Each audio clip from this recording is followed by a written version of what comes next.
All right, we'll get started. So it's nice to see everyone in person. Okay, so before we start, I'll try and do kind of a recapture of the first couple of lectures. But before I go there, is there any questions about anything, the assignments or on the past lectures? So, Professor, yeah. about the assignment, in the first question about non-repudiation or repudiation, it's a little bit confusing because both terms are contrary, right? So I would want to know why would somebody refuse or repudiate being vaccinated? For starters, what angle should we look at it from? Yeah. So it may be the case that some of these aren't as applicable as other ones. So with non-repudiation, you can think about it in terms of the vaccine itself. You could think of it maybe from the merchant's perspective. So let's say the government wants to ensure that people are following the protocol and they're actually checking, and they're not checking, but then they claim that they are, for example. So these are a few things just off the top of my head, but that is the struggle of the assignment, is for you to think about, okay, does this even apply at all? And if it does, who does it apply to, and what the case is? Okay, thank you. No worries. Other questions? I'm going to kick that a lot. Okay, seeing none. So just a reminder that your assignments are due next week, and then we have the slip day policy. So which day it's due will depend on whether you slip or not. Last lecture, let me just rewind a little bit. So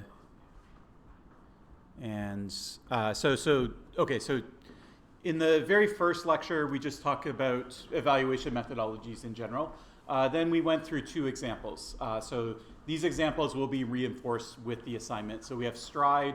Stride's a pretty high level. It just gets you brainstorming, thinking about what the security properties are that you might want.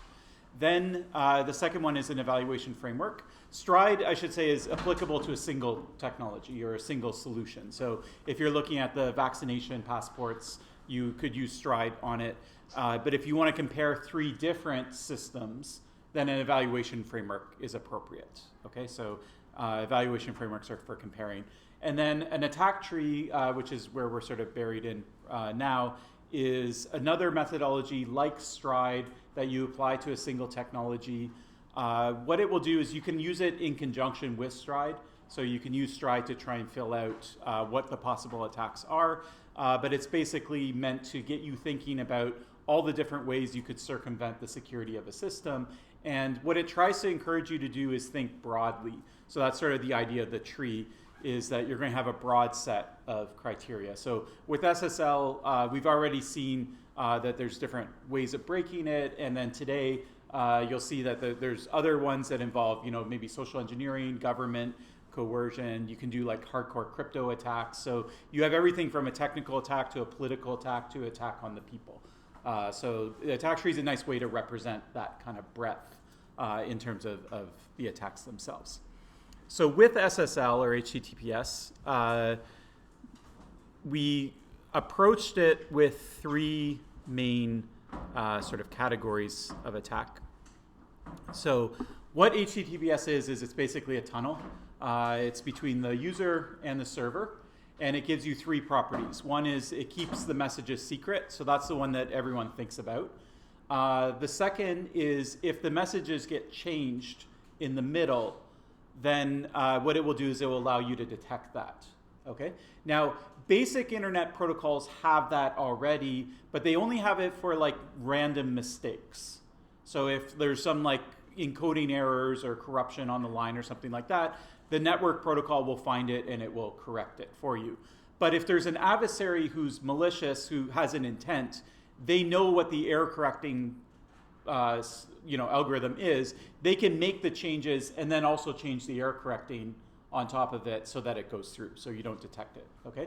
So error correcting just happens. It protects against random faults, but as soon as you have like a person with a brain that's trying to insert faults, they're going to change the error correction as well. So what SSL gives you is it gives you message integrity which is kind of like a cryptographic version of error correction, where an adversary, even if they want to change that code, they don't know how. You need like a key in order to do it, and the only people that know the keys are the server and the user, or at least that's the assumption.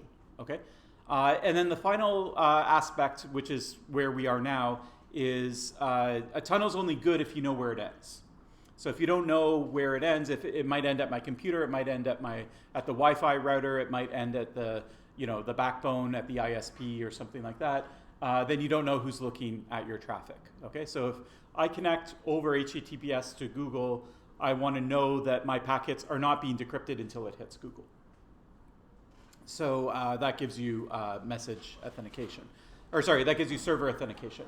Now, server authentication really just boils down to one thing, and you'll learn these crypto details if you take 6110, but it basically boils down to, can I know the true public key of Google, for example?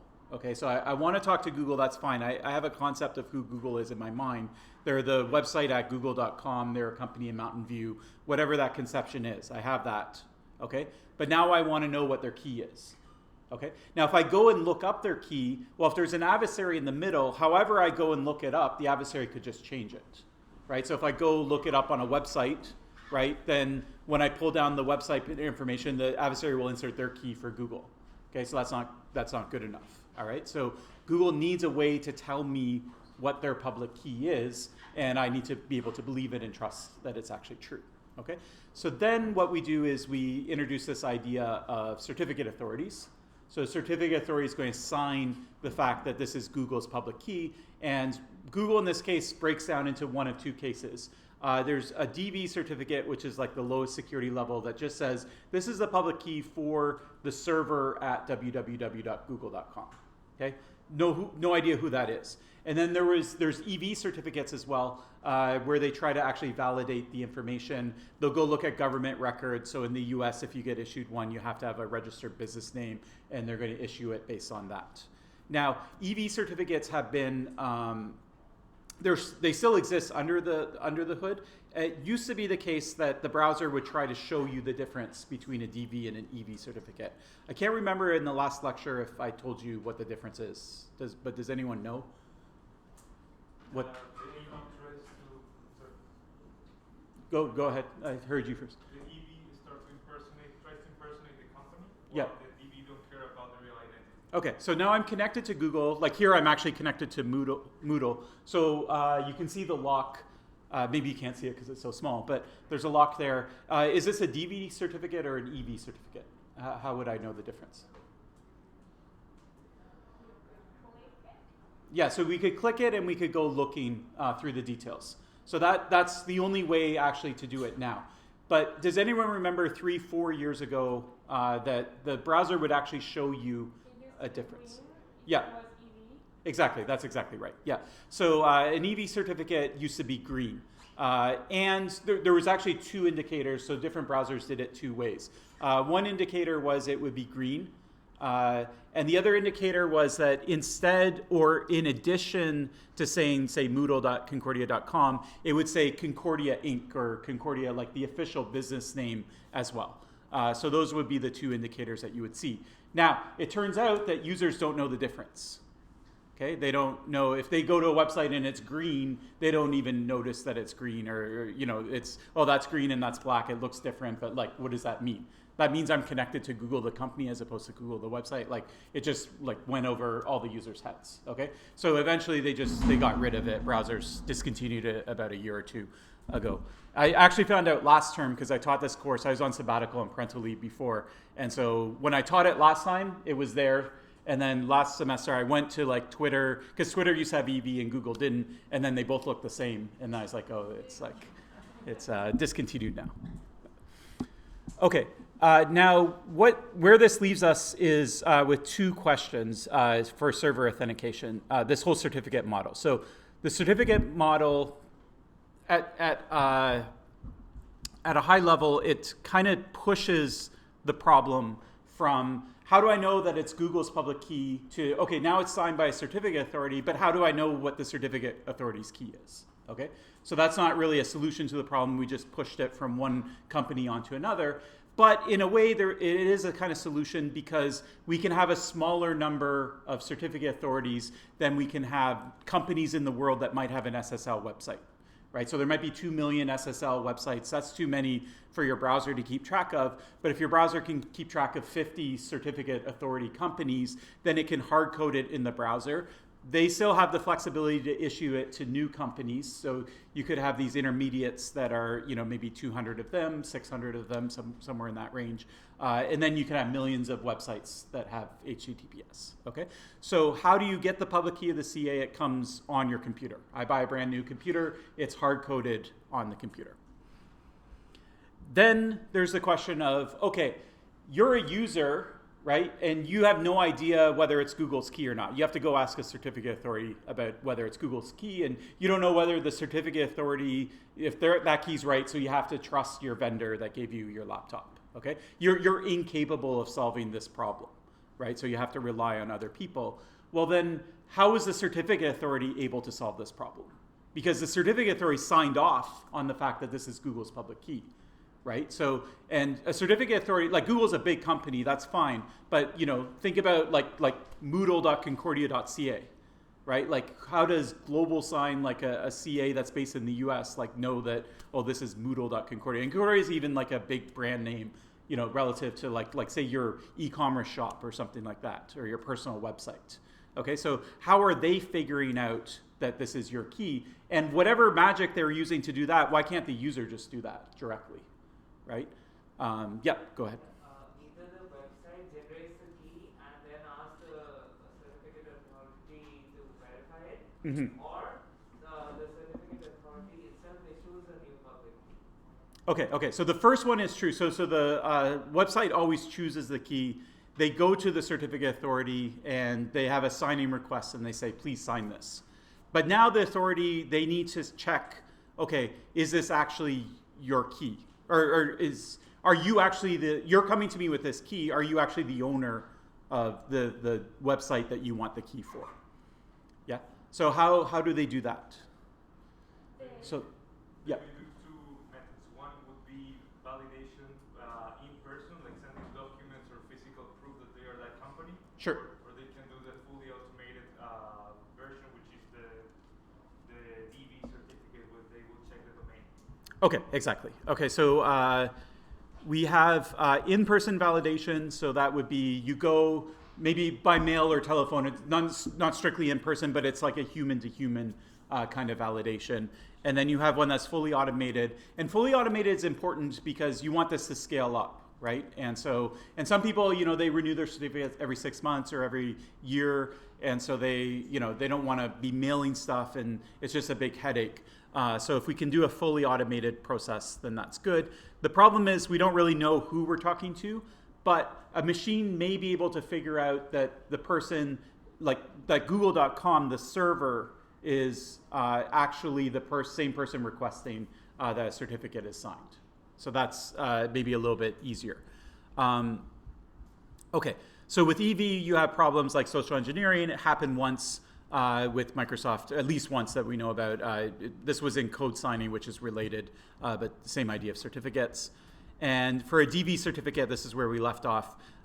We don't know the real world identity. We just know the name of the server itself. So we have to come up with some protocol by which we can check it. Okay, so questions before I show you how that works.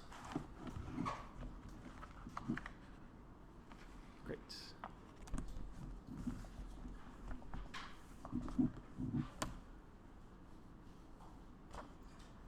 Okay, so fully automated.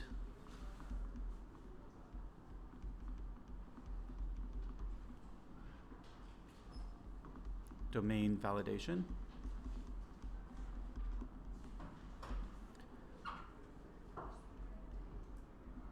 So you basically have a person and they're like, hey, I'm, domain.ca.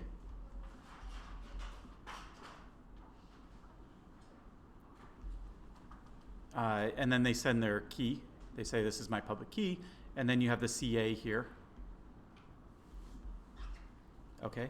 And they have to ask themselves, how do I know that I'm actually talking domain .ca. Okay? And so there's three basic ways that you do it. All of them kind of reduce to more or less the same thing. But what you can do is, I'll go through the details of the first, and then once you understand it, the other two are just sort of variations on it. But what the CA could do is it could say, okay, if you're actually domain.ca, then you should have control of your email servers. So what if I send some emails to domain.ca? Then if you can answer those emails, then I'll believe that you actually control domain.ca. Okay? So this is called email validation.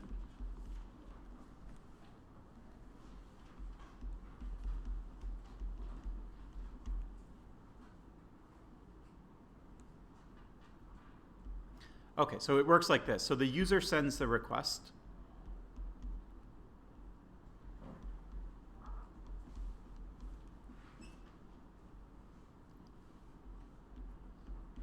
Now the CA is going to send a test email to this domain, okay? And it wants to know, first off, that only the recipient received it. So the way it's going to do it, there's different ways you can do it, is it's actually going to choose a secret value, like a secret nonce or password or salt, just fancy words for a random number. And it's going to email it to the domain. And then the user is going to copy and paste that into the CA's website. Or they'll just click a link, they'll embed it in a link, whatever. But somehow that secret value is going to go back to the CA, and when the CA gets that secret value, they're like, well, they have to have got it from the email because, it's nowhere else. Okay.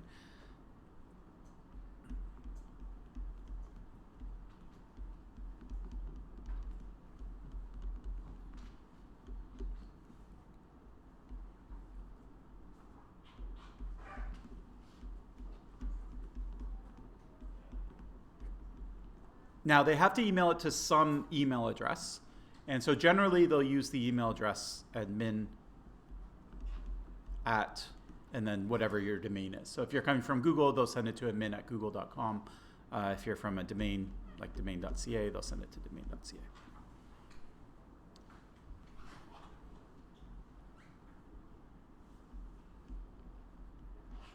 So the user fetches X from the email.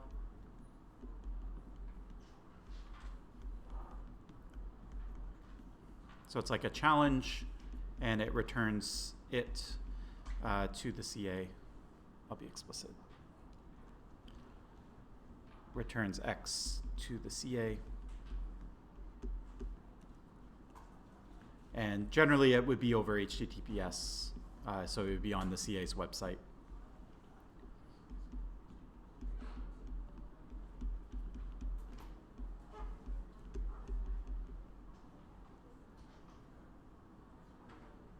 Okay, and then assuming that this happens, then the CA is happy. It's convinced that it got the right person, so then the CA will issue the certificate.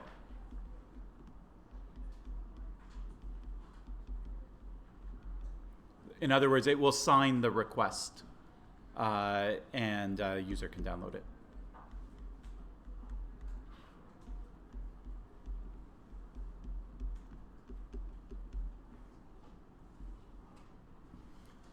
Okay, so this is the protocol. Now let's think about that we're doing an attack tree.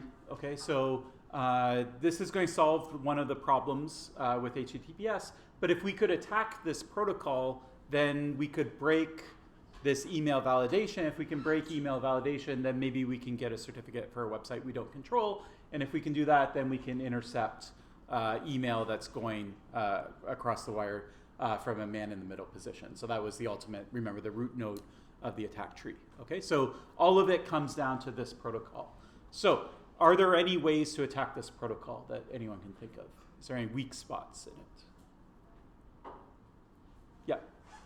The user, or if we, for example, an adversary can take the value X in the middle. Okay. All right. So let's put attacks.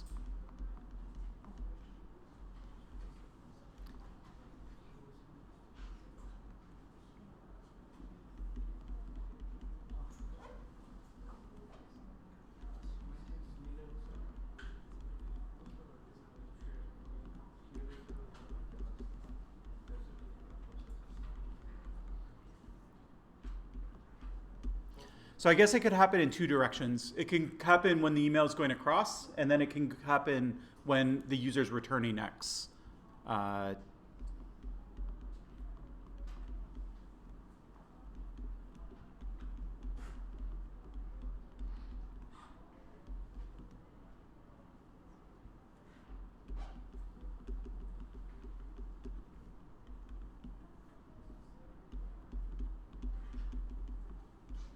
Okay, so the second one they cannot do because we're going to assume it's over HTTPS. If the request process was not over HTTPS, then that would be a valid attack.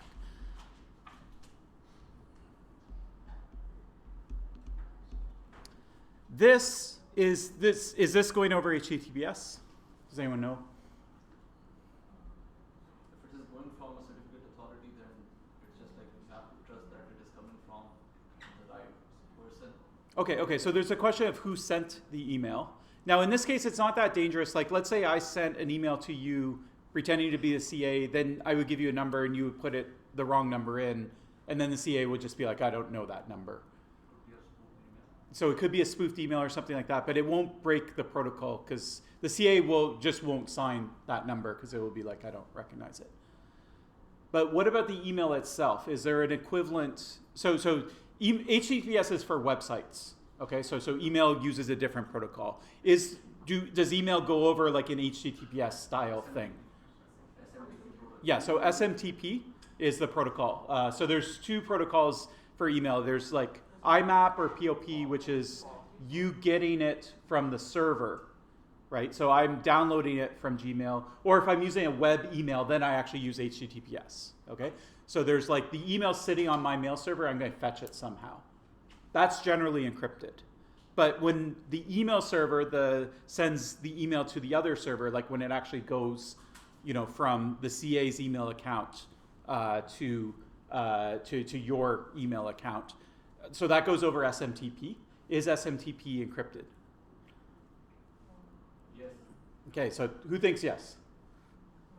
Who thinks no? Who thinks maybe something in the middle? Okay, so it actually literally is something in the middle. So what it does is it uses what's called opportunistic encryption, which is a fancy way of saying, in order for me to encrypt something for you, I have to know your key. So I'm just going to ask you in plain text, what's your key? You're going to tell me. Maybe an adversary switched it out, but I'll just believe it. Okay, so I'll believe whatever key I hear about, and then I'll just start using it. If I get the right one, then that's great, it's encrypted. And if I get the wrong one, then too bad it's not encrypted. So there's a lot of things in the world that work this way, like SSH is kind of like it. Sometimes we call it trust on first use. You connect for the first time, and it's like, here's the certificate. And maybe out of band, you call the IT people and say, is this actually the certificate? But other than that, you usually just click, OK, trust it. And then it doesn't bug you again until you change it. Okay? So an adversary intercepting the email is actually a very realistic attack, especially if this is the first time you're getting an email like sort of to that domain. Like you just set it up. Maybe that's why you want a certificate in the first place. And so people don't know about your email server and things like that, then the adversary has a big chance to put some fake keys in. So this is valid.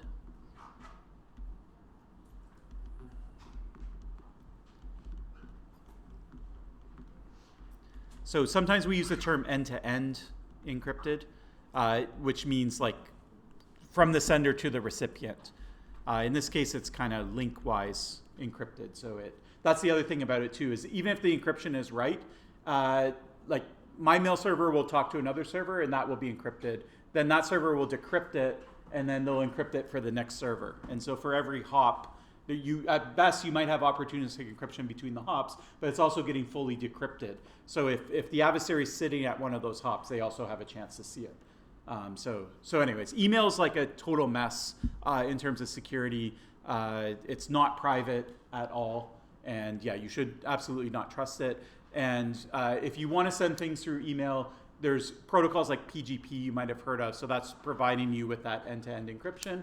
So that's solving a problem that exists in email. If the base email protocol already had encryption, you wouldn't need things like PGP.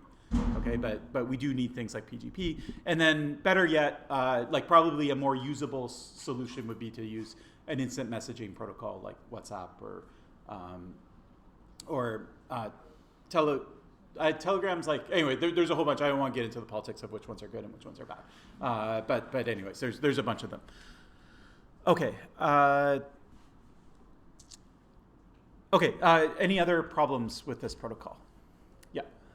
The attacker may get access control to the mailbox, like, I don't know, like Okay. the password or something. Yeah. Okay. So the question is, what actually protects? Like, what guarantees that only the user is the only person that has access to admin at domain.ca, right? So generally it's a password, right? So this whole security model just comes down to a password. If I know the inbox password for admin, or if I can guess it, while we're talking about guessing, I just want to add, could we just guess X itself? And so the answer is probably not. The CA should pick a big number, so it's hard to guess. So let's exclude that as an attack.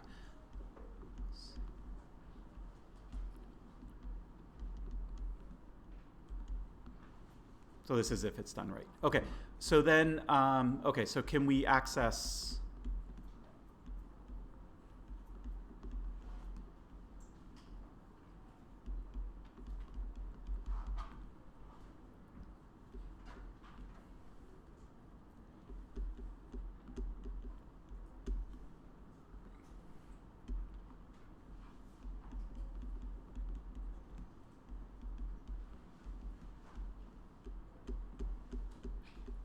Okay, so we just have a password protecting it, so we could guess it, maybe do like keystroke logging or something if we can get access to the computer of the admin. Malware. Now the password itself will be encrypted, so when the person logs in, that would be through IMAP or it would be through POP3, and so that there is an encryption there. That takes place. So you couldn't just lift it off the wire, but you could do any of your techniques for trying to obtain a password. You could try to reset it. Those are the kinds of things. Okay, other ideas.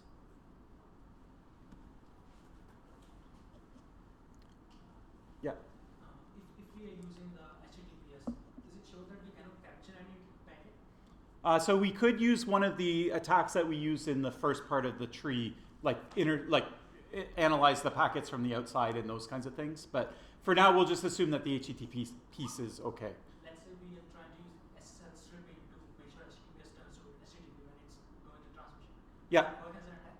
Yeah. So you could attack the HTTP tunnel from.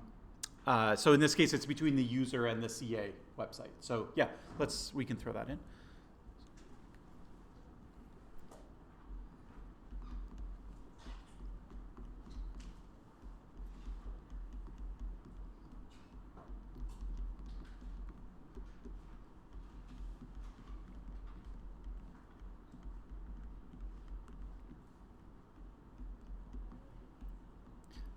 So this attack is a little more specific. There's attacks where the real user doesn't even want a certificate, right? So it's like, I want to intercept mail to Facebook, so I'm just going to go to a CA and try and convince them that I'm Facebook.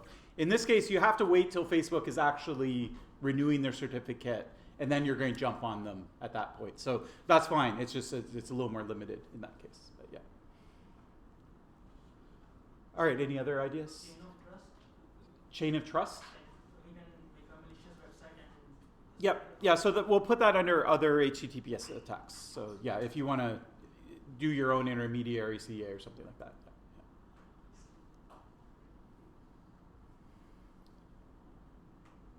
Yeah. Okay, so I can think of two other things. The first one is, let's say it's Gmail, right? Whoops. So where are they sending the email? They're saying to admin@gmail.com. What if I just go register admin? Right? Then that's my email address. And now I'm admin@gmail.com, and then I can go get certificates. Right? So people are shaking their heads. So what would stop that? Do you think that they're using Gmail domain to issue? Yeah, let's say I wanted to intercept other Gmail, like, I want to intercept people's Gmail accounts. So I need a fake certificate for Gmail itself. I can register any Gmail account I want. So I go and I register admin at Gmail. Then I go to a CA and say, hey, I'm Google. And they're like, oh, we're going to send an email to admin at gmail.com. And then it comes to my inbox. And then I get a certificate. It's probably taken, though. Okay, so it's probably taken. So who has it, though? Google. Okay. So Google needs to be smart enough, right, to know that, hey, you can't just go hand out this email. This is a privileged email account, and you just can't go hand it out, okay? So let's pencil this in for a sec.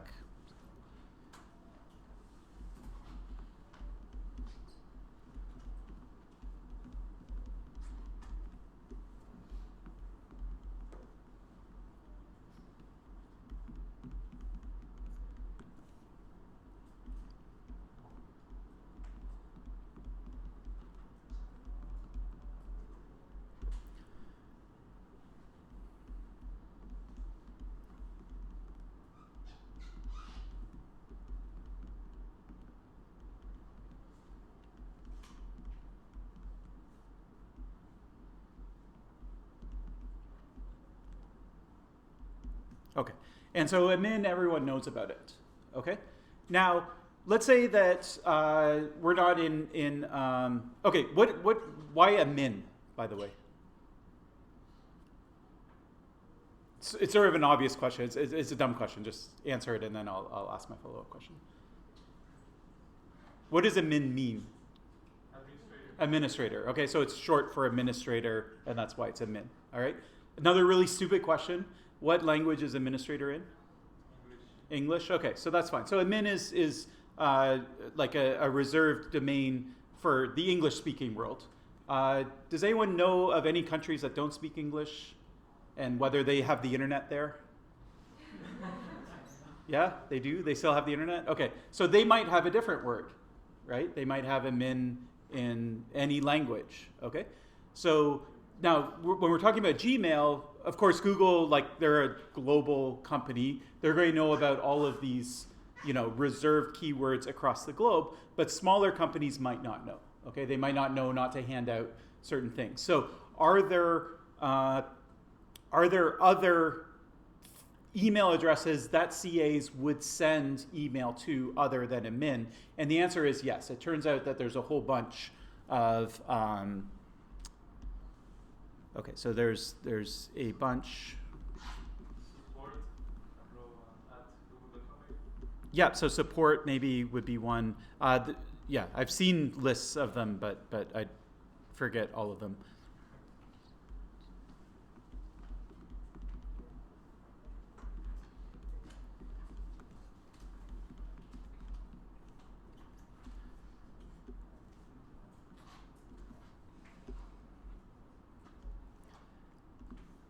Okay, so there's a bunch of other reserved ones, and it basically, who is it that decides on this list? It's actually the CA themselves, right? So the CA they have some policy that they'll send it to whatever, SSL certificates at domain.ca, and they might be the only CA out of the 600 CAs in the world that do it, right? But if as an adversary, there is this one CA and it sends it to a weird address, then you can go and you can go register that at Gmail and then ask for it. Okay, so this actually happened in real life. So this is, up to the CA's discretion. I'll just say up to the CA. And now there's been a push to standardize this, so to come up with an authoritative list and make sure all CAs only use this list. Okay, because it was a problem. So there was one CA that issued certs for SSL certificates at, and then domain, whatever domain you wanted. Okay, and it was just one, and no one really knew about it, and Google and Microsoft, they didn't know about it. And so someone went over to Microsoft in this case, and they were actually able to register. So an attacker, in this case it was like a white hat attacker because they disclosed it after.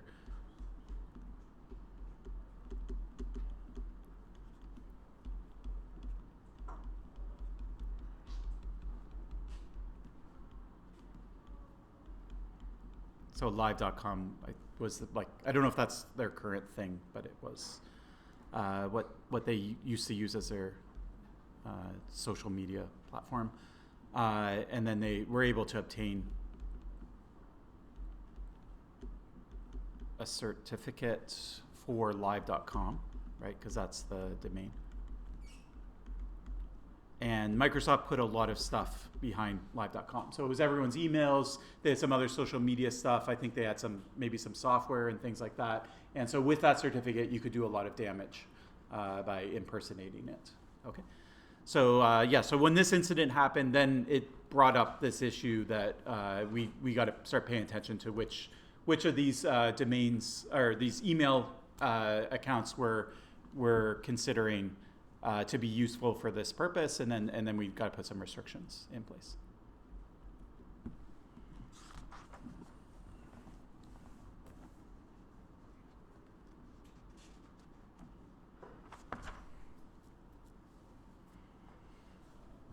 Okay, last attack, if we go back to this. Okay, so CA sends email to admin@domain.ca. Okay, so let's think about this mechanically. So the CA is sitting, it has its mail server, it makes this email, it puts the X in it, and it make sure that this email, right, using SMTP ends up at domain.ca, and then domain.ca will put it in the inbox of admin as opposed to any of the other users. Okay, how does that email find its way across the internet to the right machine that's running the email service for domain.ca? Right? Like this CA has never heard of domain.ca. It's the first time they've ever heard of it, and they want to send email to it. So somehow that email actually has to, if it's my server and it's sitting in my closet, that email has to get to my closet somehow, right? Like how does that happen? There are records like MX records. Okay, yeah, exactly. So we're going to use the DNS system. And so DNS is when you translate a domain into an IP address. Once you have an IP address, then the whole internet routing works. Okay, packets find where they need to go. It's all organized. And in your DNS record, you have a special record called MX, which is mail server, mail exchange server. And so that's where, for example, let's say you have two servers on different IP addresses, and you want, when people go to your website, to go to one, and when your email comes to go to another, you can separate them out if you want, okay?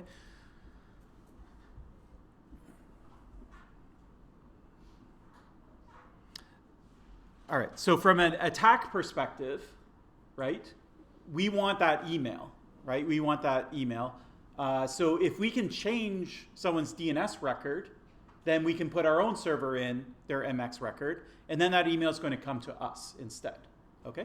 So if I can change Google, the domain register, like the entry for Google, right, and I put my IP address in for their MX service, then I go to the CA, I say, hi, I'm Google, and they'll say, fine, we'll send an X to admin@google.com. It comes to my server.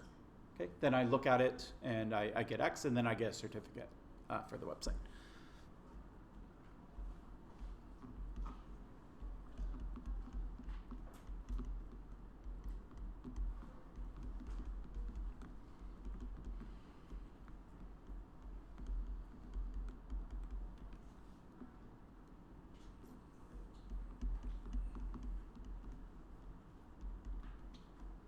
So we change the MX record. Okay, so how is that easy or is that hard? Okay, it's hard. So what stops me? So remember with attack trees, it's sort of like, okay, you could do this, but then this stops you, and then you could do this, and then this stops you. So we have this idea, I want to get access to the DNS record for domain.ca. What's actually stopping me from doing that? Why can't I just go change Google's MX record? There's a strong password on the cPanel admin that protects all these configurations.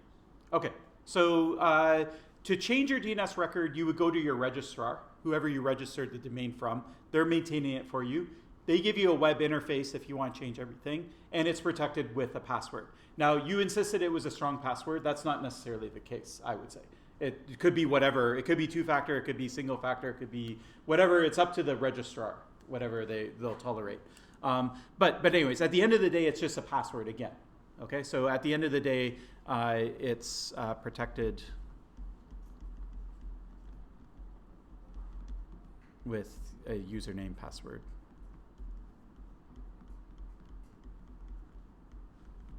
At the domain registrar.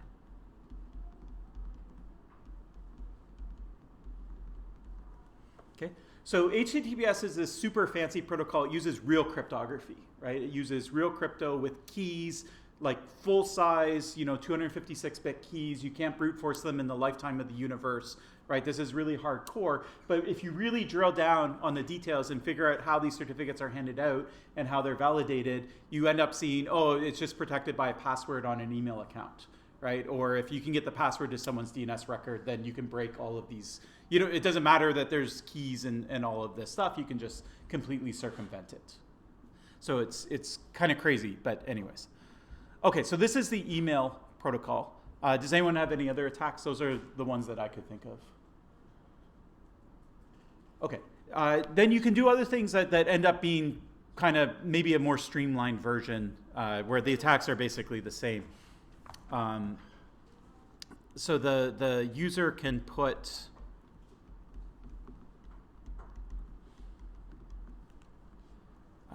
in this case they put, well, I'll just put the certificate request. Usually it would be a hash of it.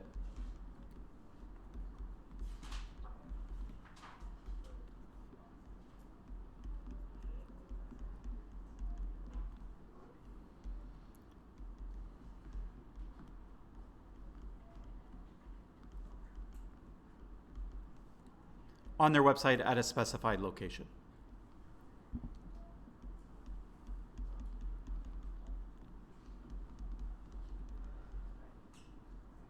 Okay, so, whatever, domain.com/cert.txt, right? If you can put that file there and put the hash in that file, then I go to the CA, and the CA will basically just go try and fetch that. If the file's there, it will take the certificate hash out, it will compare it to what you're asking for, and then it will believe, because you have control over the domain and you can put arbitrary pages wherever you want, that you therefore must be the real domain itself, okay?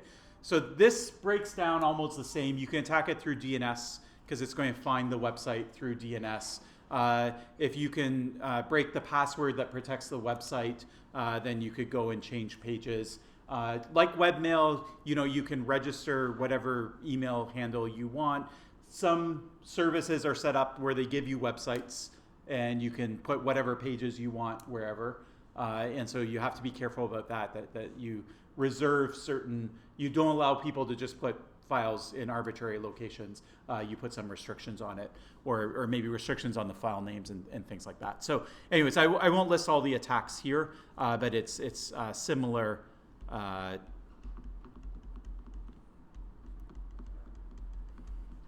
email.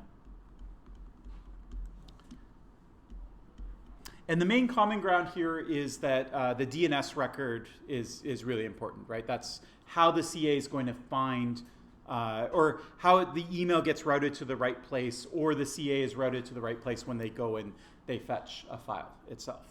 So what you could do is you could say, well, if we're relying critically on DNS anyways, why don't we just put the certificate in DNS, right? That seems simple. Right? Like instead of going to DNS to get a mail server to send an email, or going to DNS to get a website IP address to fetch some website, what if we just go to DNS and the certificate's sitting there? Then in that case, that's a lot simpler. Basically, it's the same threat model. In fact, it eliminates all the attacks with like the email and things like that. So that's a kind of third option. You can also, I'll note up here, you can use APIs instead. So don't worry about it if you don't know what those are. But instead of having like a static file, you can do it. Okay, so you can put certificates.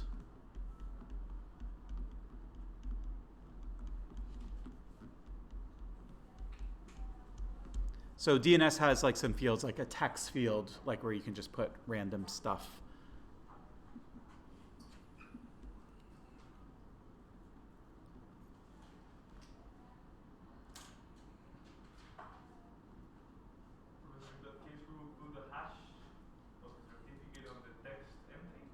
Yeah. So you would put a hash of the certificate just to keep the size down.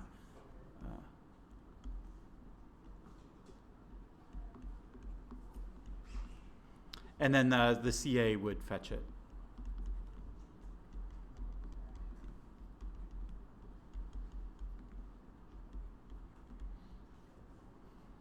Okay, and then similarly, the attacks here, I'll just list them because they're a little bit smaller.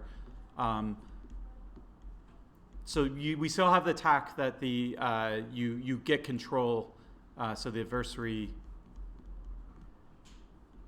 gets control of DNS record.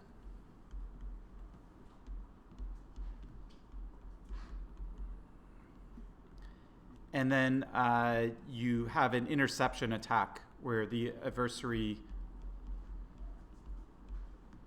can intercept too weak because it's not just reading, it's like it's an active adversary, so it's changing. But it basically will say modify traffic over DNS. And in this case, they have to sit between the CA and the CA's DNS server, DNS resolver. So that's a hard place for the adversary to insert themselves, especially since the CA could just run their own DNS resolver. So, but then you get into the whole mess that's DNS. So like, how does a DNS server know what the DNS record is, right? So it circulates around, and there's all sorts of attacks where you try and poison different records and things like that. So this is like subject to like the whole world of DNS attacks that we won't go into details about, okay? But a very simple question is there an encrypted connection when you fetch your DNS records? Do you get your DNS records over HTTPS or some equivalent? Okay, no. So DNS is completely unencrypted. It goes over UDP. There is an HTTPS version for UDP, but anyways, it doesn't use it. And there was a push, though. It actually, confidentiality is not that important. It sort of is, I guess, from a privacy perspective. You can actually learn a lot, as we mentioned in the first part of looking at HTTPS. You can learn a lot by just the domains that people are going to visit, even if you don't know what they're actually looking at. So there is a privacy consideration. But here it would be really important that you would have integrity on it so that that record wasn't changed when it came down. So there is a push to try and have DNS servers sign their DNS records. And if they sign it, then they give it to you, then you can trust that it actually wasn't changed in flight. You still have questions over like who put the record there in the first place. You have other questions like how did you get the key of the DNS server? So you know, and anyway, there are answers to all of these questions that we won't go into, but that's called DNSSEC. So DNSSEC is in some stage of rolling out. Most computers support it, but it's not 100% deployment yet. Now, here's another question for you. Okay, so the CA can do this, right? The CA can go and fetch it from DNS. Why can't the user just go fetch it from DNS, right? Why don't I just put a hash of my certificate in my DNS record? The user, they already went to DNS anyways because they found my website. They wouldn't be looking at it, asking for my certificate if they didn't find my website. So they already have my record. And so I just put a hash of my certificate there, and then I send my certificate down, and then you forget, if the hashing thing confuses you, don't worry about it. Just think of the certificate sitting in the DNS record, okay? So then if I want to talk HTTPS to the website, I'm just like, well, I have your certificate, I got it from DNS, so then I start with an encrypted connection. We don't even like go back and forth about the certificate and whether it's valid or not. Maybe the certificate can get replicated by another attacker, then copied and used by as its own. So that's fine, but remember a certificate, we didn't go into the details, but it has this key. So it's true, you could copy Google's public key. People could send you stuff encrypted with Google's public key, but you can't decrypt it because you don't know the secret key that corresponds. Yeah. So it's a good idea, but there's no danger there.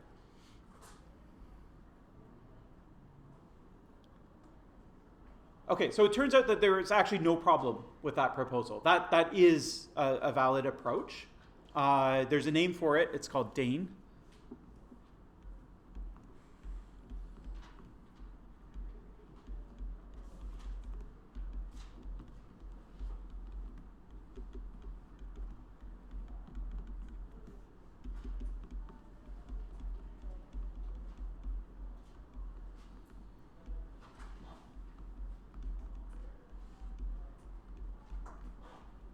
So in the world of Dane, there's no CAs. You don't need CAs anymore, right? Because all CAs are doing is they're going and doing what you could just do yourself, okay? Now, you could say, well, what about the other kinds of things, like sending an email? It's true, the first time you connect to google.com, you could be like, I want to make sure that like your certificate's right, so I'm going to send an email myself to admin@google.com, and then you're going to tell me what the challenge number is, and then I'll believe your certificate. So like in theory, you could do that, it just doesn't scale, right? Like there's no way that you could do that for all the users. But everyone's checking DNS anyways, and so this does scale, right? It clearly scales. And so anyway, so this is a proposal. It's called Dane. And why don't we use it? And the answer is because we don't have DNSSEC. So because I don't have a signature on the DNS record, then the adversary could change that certificate when I fetch it, okay? But if we could get DNSSEC deployed, then we could get Dane deployed, and if we get Dane deployed, then we could actually just eliminate certificate authorities.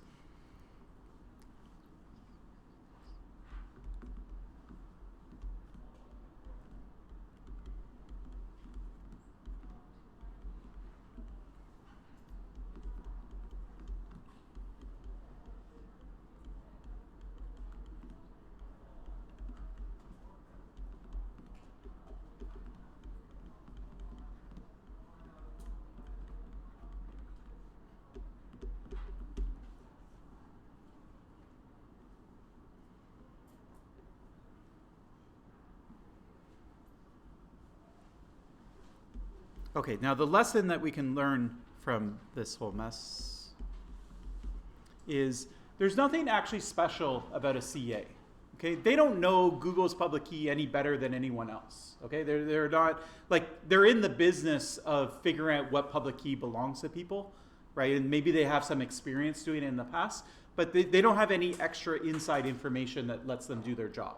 Okay, so they don't know anything more than you know, or that DNS knows, or that the email system could figure out. So they just fall back on these other kinds of technologies. Okay, so there's nothing really special about certificate authorities.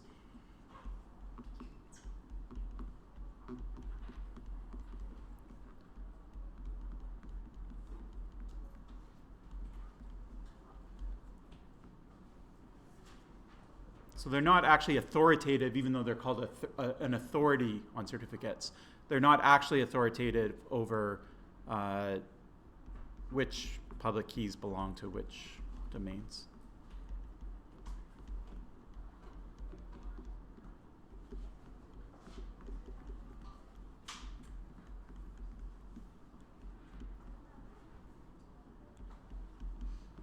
So they're going to rely on things like DNS, email,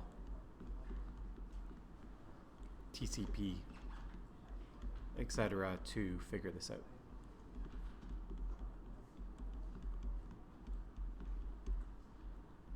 And so if you had a simple way as a user to use one of these protocols, then you could be your own CA in effect, and then you don't even need CAs, right? Then you could do what a CA does. Their job is to figure out whether this public key corresponds to this domain. You could just do it yourself, and then you don't need CAs. And so that would be a kind of simpler world. So Dane's the best shot that we have at it. If we have DNSSEC, then that could really change things. But anyways, DNSSEC has been like kicking around since the 90s, maybe a little later, like thinking maybe the 2010s is when they started signing, when the DNS root servers were established and they put in the whole PKI and they actually did the key signing ceremonies and things like that. But anyways, it's slow. That's the main problem with it. So because everything has to get signed, and DNS is kind of hierarchical, and so you have like records are signed by other DNS servers that are signed by other DNS servers, and so every time you make a change to your record, it has to get signed by like a million different people, and you have to propagate them around.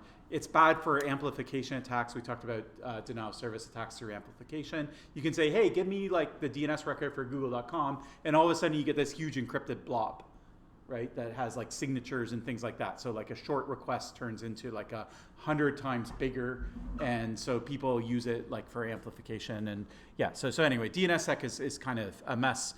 Maybe we'll get it eventually, but we don't have it yet.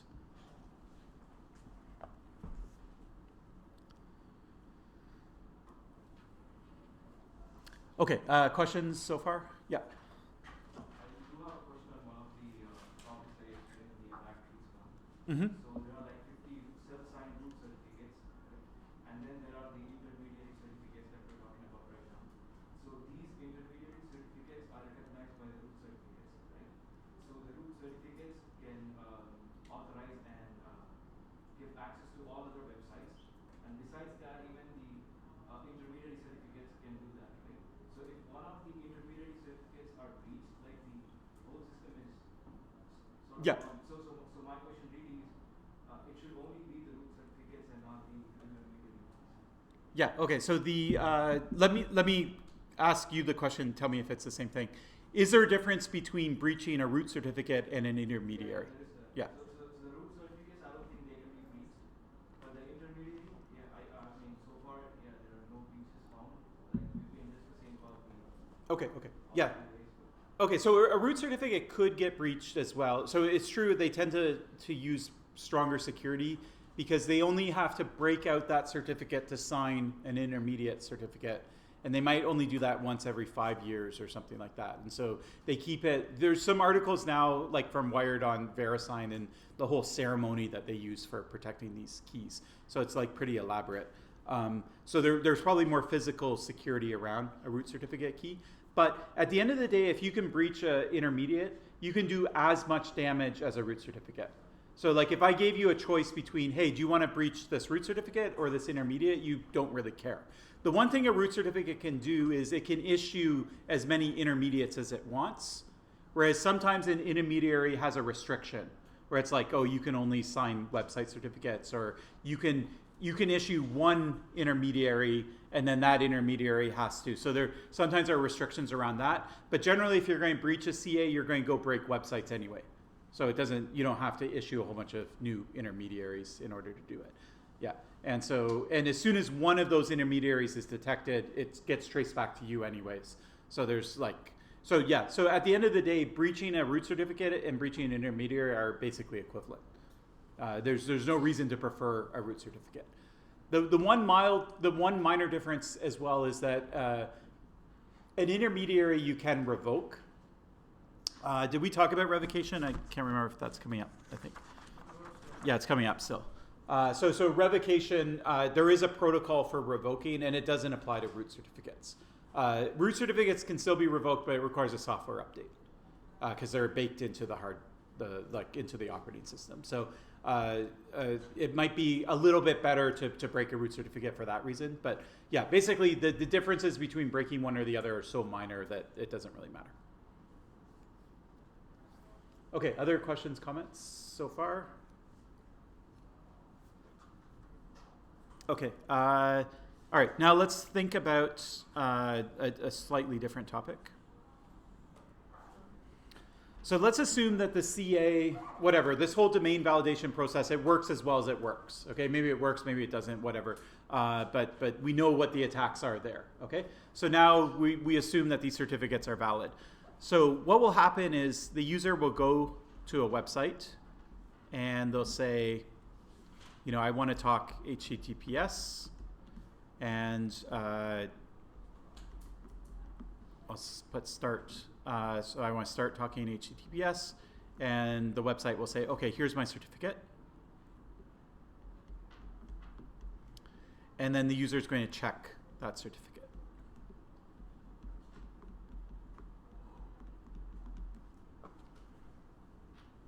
Okay.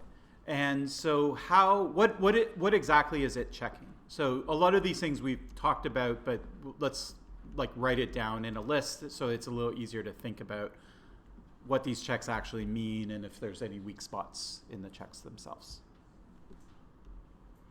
All right, so you get a certificate, is it valid or is it not, okay? Certificate at the end of the day is just a bunch of bits, right? And so maybe it's valid, maybe it's not. Okay, so what we want to do is we want to check that, first off, it's actually signed by a CA. Okay.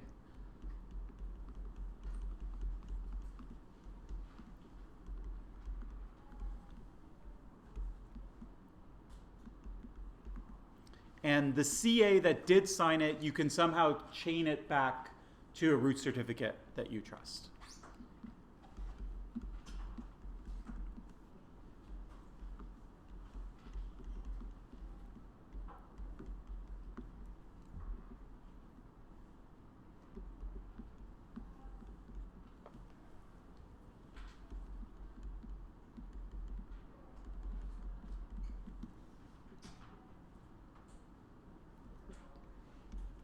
Okay, so that's fine.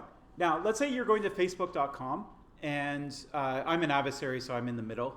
And I have a certificate, like a real valid certificate for evil.com. Okay? But you're going to facebook.com, but I just drop in my evil.com certificate. So you can do the first check. Is this certificate signed by a CA? Yeah, it is. Can it be chained back to a root certificate? Yeah, it is. I own evil.com, so I can get a real certificate for it. Okay? But it's important, obviously, this is so obvious that it pains me to write it down, but it should match, right? Like the certificate should match the website that you're actually going to. It shouldn't be a certificate, like a valid certificate for a completely different domain. Okay? So the second thing we should check is that the certificate domain matches the domain I am visiting. Okay. Then we can have a whole side discussion, which we won't. But what about subdomains and paths on websites and things like that? Like google.com/mail, google.com/images. Are those different certificates, or is it the same certificate? What about mail.google.com versus images.google.com? Do you just get a certificate for google.com, or do you get one? Right? Yeah. So in this case, you actually have the choice. So when you go to the CA, you can get what are called wildcard certificates. So you can ask for star.google.com, and then that will match any subdomain. Or you could get it for a specific subdomain, and then it would exclude other subdomains. And there's these things called subject alternate names that are also in certificates where you can list alternative domains. Sometimes you can get a certificate that's even cross-domain, like it's for completely different domains. And so sometimes you see this in like load balancing services. They're called CDNs, contribution distributed networks. And anyways, you don't have to worry about all that, but they'll use this kind of thing as well. So certificate matches the domain. For now, we'll just assume that means like the proper domain. Or if you want to assume that it's a wildcard certificate, so it matches a subdomain, then that's fine. We'll see. I'll show you one attack with subdomains, but anyways. Okay, so the certificate is signed by a CA that can be chained back to a root certificate. So all the CAs in the chain need to actually be CAs.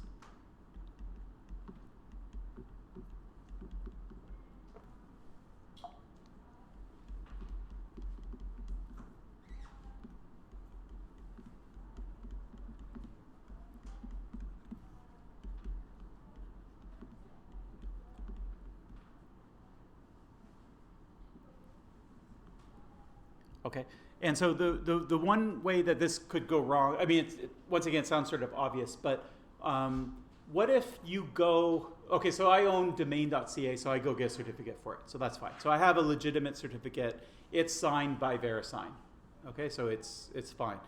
Now, what if I pretended I was a CA? We know that there's these intermediary CAs, right? So what if I just took my domain.ca and said, hey, I'm a CA, so now I'll issue you a certificate. You want a certificate?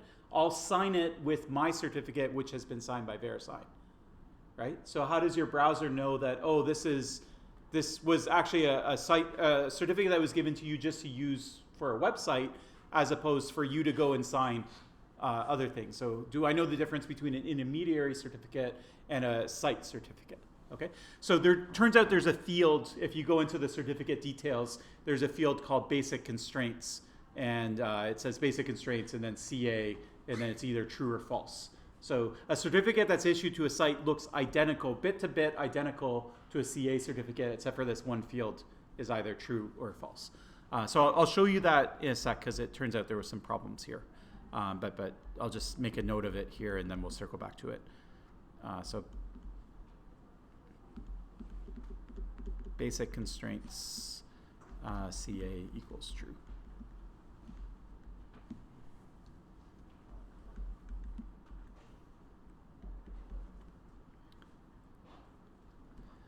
Certificates have an expiration date. So part of being a valid certificate is that you're not expired.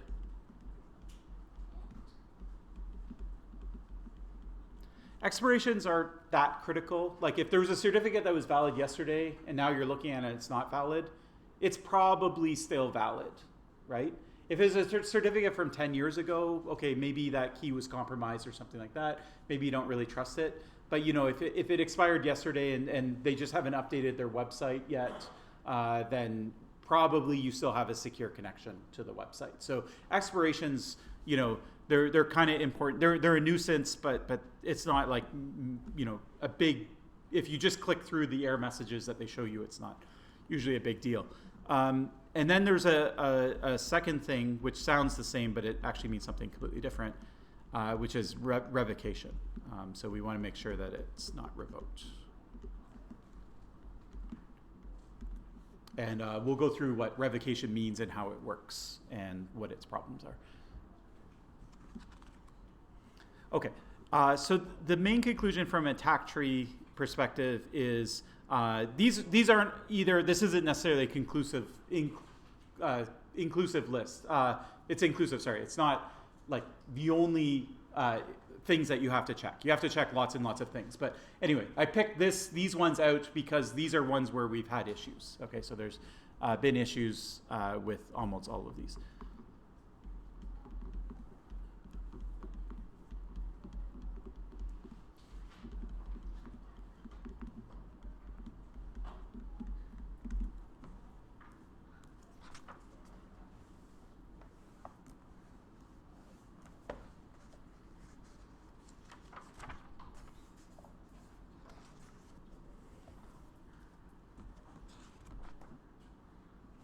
Okay, so I'll go through some of these. I'll tell you some stories about things that went wrong with these.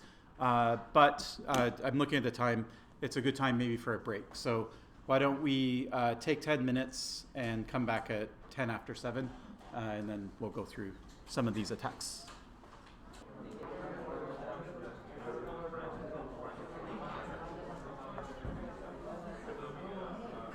All right. Okay, so I'm going to just tell you a couple stories about these 5 properties. I don't have exactly one story for all of them, but we'll look at them. So I'll tell you a story about the second one first, so the domain matching. This, actually, at first it won't seem like it's a story about that, but in the end it ends up being a story about that. But anyways, okay, so this was a software vulnerability that actually existed. It was in Apple's SSL library, so it's called S-Tunnel. And I can't remember how long ago, it must be 20 years or so. Now it's called the go-to-fail error. And it's just an implementation error. So it's not a break in the protocol itself, but it's a break in how it was implemented. And of course, Apple has lots and lots of users, and so all those users were affected. And it impacted end users, not servers as well.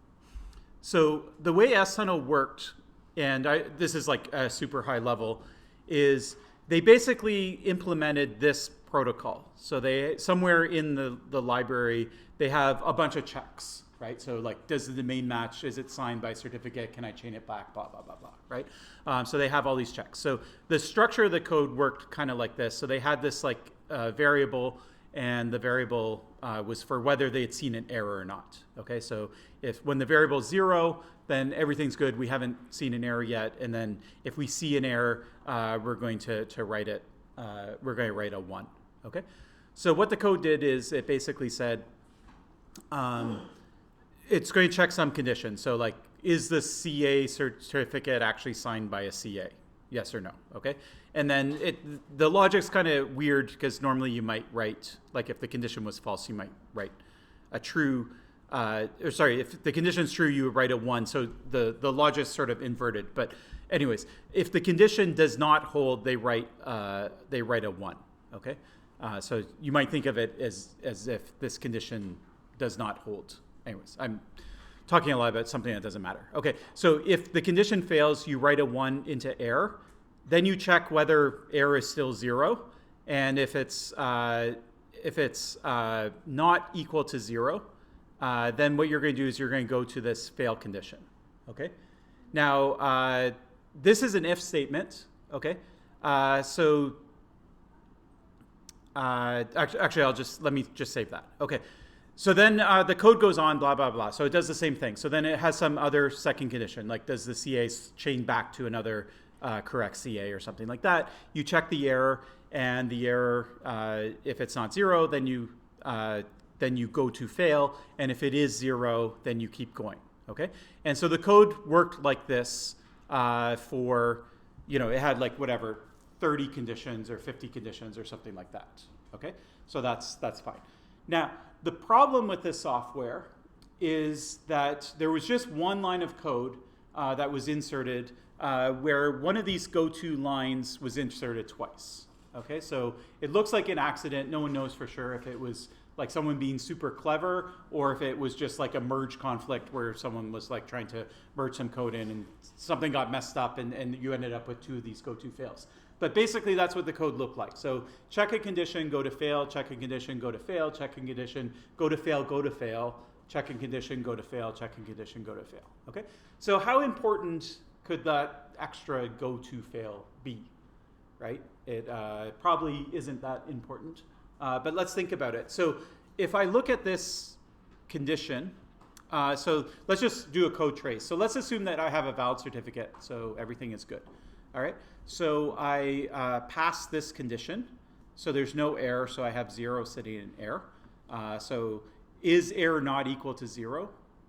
It's not equal to 0. This is where it gets tricky. So am I going to go to fail? So I'm not. Okay, so I'm going to skip over that line. All right, then condition 2, we'll assume that that's fine. So error still contains 0. All right, and so I do the check. And this is not true, there's no error. And so I'm not going to go to fail, okay? Then what's the next line of code I execute?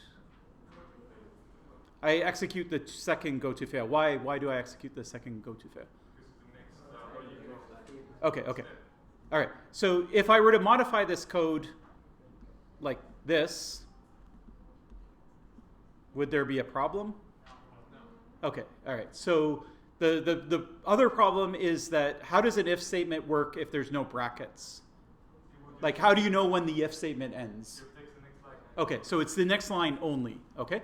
So if I had brackets, then this whole thing wouldn't even be an issue, okay? But because I don't have brackets, the if is considered authoritative only over the next line of code, okay? So if this if statement doesn't hold, then I don't execute the next line. I'm in the else condition, so I just skip it. And there is no else, so then I just keep going. Then I check this if. It doesn't hold, so I don't execute the condition. Then I go to the next line of code, which is go to fail, and I always go to that line of code. Okay? So once I hit go to fail, then I go down to here, and what I do is I actually return the error value itself. Okay? Now the error value, in this case, actually there's no error. It has 0 in it, right? Because I didn't hit an error. Okay? So even though I'm going to a fail condition, like it would seem that you always fail. It's true that you always go to fail, but you don't always fail because all go to fail is actually it just returns whether there was an error or not. And so whether you actually fail or not depends on whether there was an error in condition 1 and 2. Okay? What about condition 3 and 4, all this beautiful code? It's unreadable. Okay, so it's unreachable code. Okay, like there's actually no way because once you hit this line of code, you always go to fail. Okay, so what does that mean for these conditions that are checking all of these really important SSL stuff? They won't get verified. Okay, they're not going to get checked. Okay, and most importantly is as long as you pass the first couple conditions, even if you're going to fail condition 3 or 4, they're never going to get checked, and it's going to return the fact that you passed Okay, so the calling library is going to think that you passed 10 conditions, or 4 in this case, when really you only passed the first 2. Okay, so this is what happened. So this was real. And one of these conditions that was in the unreachable block was like, does the domain actually match the certificate? Okay, so no one was checking for it. Okay, now no one realized that this error was there forever, and I guess no one tried to just drop a fake, not a fake certificate, but a certificate for a completely different website in, and then notice, oh my God, it actually connects. Okay, but anyway, someone found this particular error, and then it was a big deal because basically, yeah, if I want to intercept traffic to Facebook, I just drop in a certificate for any website, and as long as it's actually signed and it's valid and it traces back, those were the kinds of conditions that were getting checked before the second go-to fail, then everything was good. All right. So yeah. So let me just write out this a little bit.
Okay, so some important checks were skipped over in the unreachable part, including does the domain of the certificate match the domain of the visited site. So like I say, no one knows why this happened. Maybe it was intentional. The conspiracy theorists think that maybe someone put it in kind of like a backdoor, and it was so innocuous looking that even when it was discovered, it just looks like a stupid mistake, and maybe it was just a stupid mistake, right? But anyways, it had big consequences. And then the other interesting thing that happened is, even though this vulnerability was sitting in the library and no one found it, as soon as it was released, then everyone in the security community came out and said, oh, well, like that would have been so easy to find, right? Like if you just did static analysis, here I have this tool, I sell it, it does static analysis, and if Apple had just run this static analysis tool, then they would have found it, and it wouldn't have been a problem. And so that actually is true. So these tools would find it. They can find like large blocks of unreachable code and things like that. The problem with these tools is when you have a huge library, like S-Tunnel or even the broader like Mac OS library, is it does find that real vulnerability, but it finds 1,000 other vulnerabilities, potential vulnerabilities that aren't actually vulnerabilities. Okay, so it finds it plus too much other stuff that it's too hard to pull out. That particular error. Now, one thing that they could have done better would be what we call unit testing, which would be like make a bunch of conditions that should fail and make sure they actually fail. So like create some fake certificates, some that aren't signed right, that have the wrong domain and things like that, and just drop them through the library and make sure that it actually passes the right ones and fails the other ones. That could have helped a lot.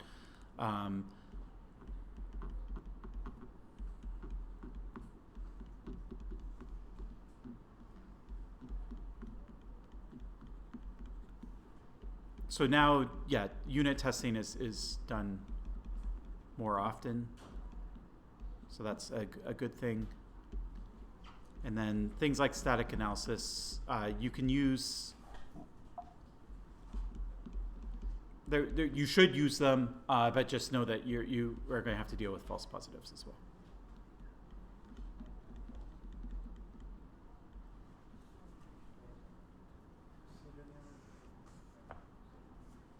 Okay, questions about that? There is no attack on this, right? Because ultimately it fails. There's no attack now, you mean, or? No, like now. Yeah, so this is fixed now. Like, so this line of code was removed. Yeah, but you would have to push a software update. Everyone would have to update their software, and then it would be live.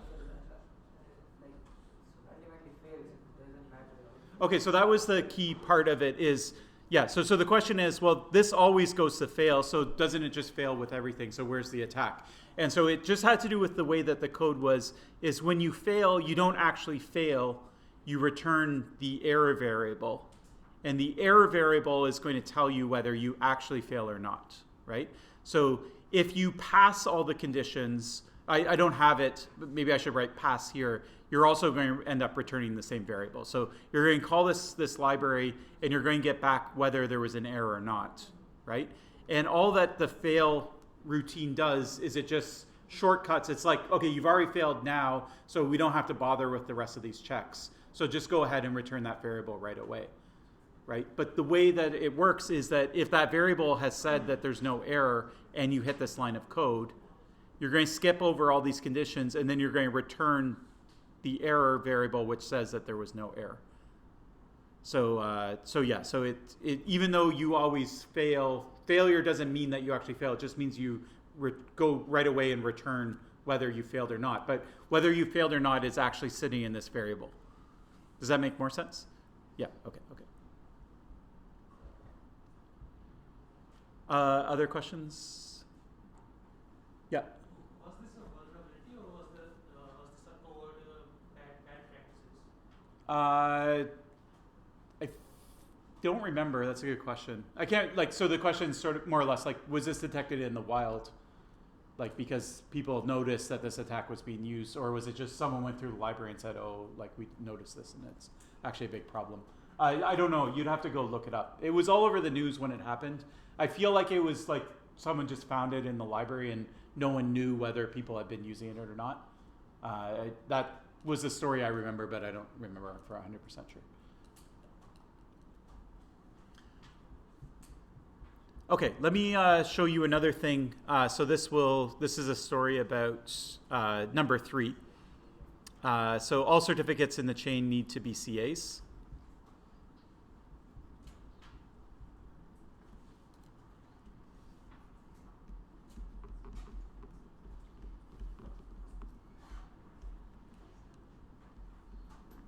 Okay, so let me, I'll just show you what we're talking about here.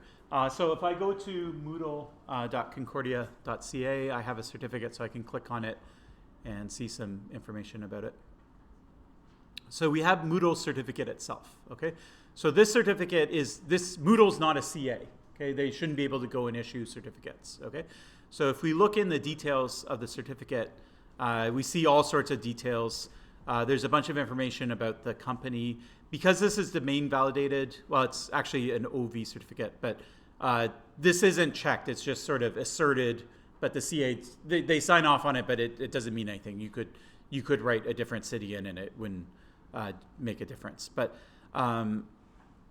anyways, you can see, yeah, who signed it, global sign, which you can already see up here. You can see a bunch of crypto stuff. And then if we go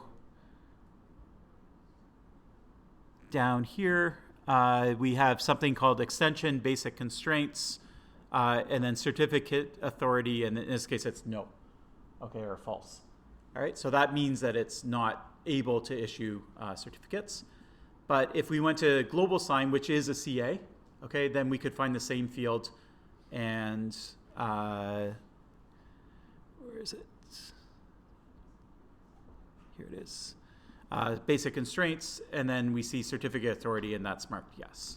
Okay, so that's literally the only difference between whether you have the power to issue a certificate for any website on the entire internet, or no, you can only use it for your own domain. Okay, so the certificate looks exactly the same, all the same crypto stuff, all the same organization.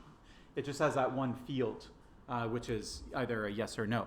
And so that's a pretty important field to check. It turns out, though, that people didn't always check it.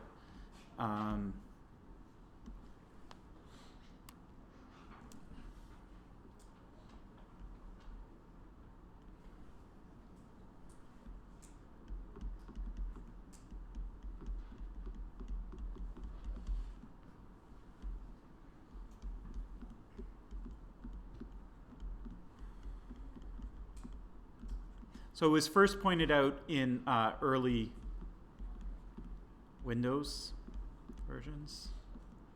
And so what you could do in the earliest versions of Windows is you could just get your certificate and you could pretend you were a CA. And you could go sign new certificates for whoever you wanted. And it would go through and it would make sure that, yeah, it was signed by a CA. It would like do almost all the checks, but it just missed that one check. And so you could...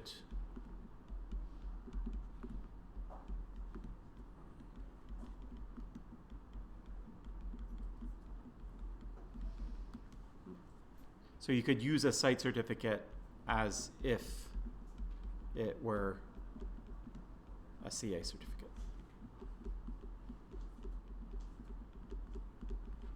Okay, and that's of course where the story ends, right? That was really embarrassing. Everyone learned a lesson. No one would ever make that mistake again, right?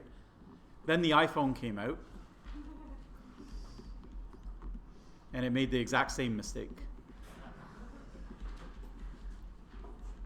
And then recently I heard, I can't remember what it is, but there's some IoT, like smart light bulbs or something like that, and they were doing the same mistake as well.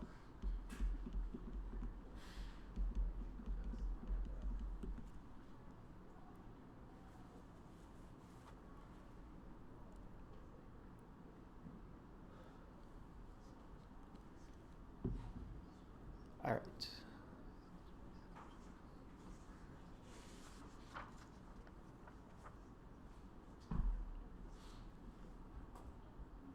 Okay, now another thing we might do is, so we say that a certificate is signed by CA and blah, blah, blah. It's actually signed by a proper CA issued certificate.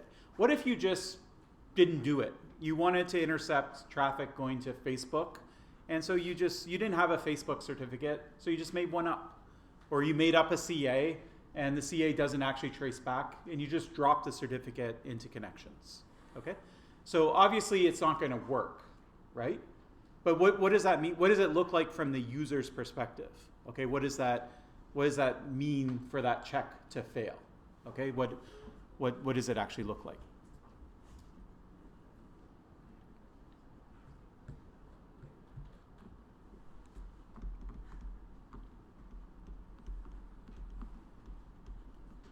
So one example that was noted in the wild happened in Syria like quite a long time ago.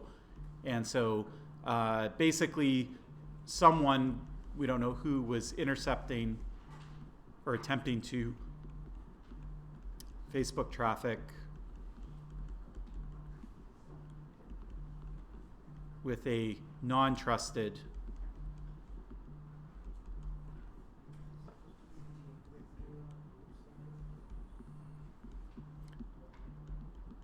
So non-trusted just means it wasn't signed by an intermediary that was signed by a root or just signed directly by the root. It didn't chain back to the root.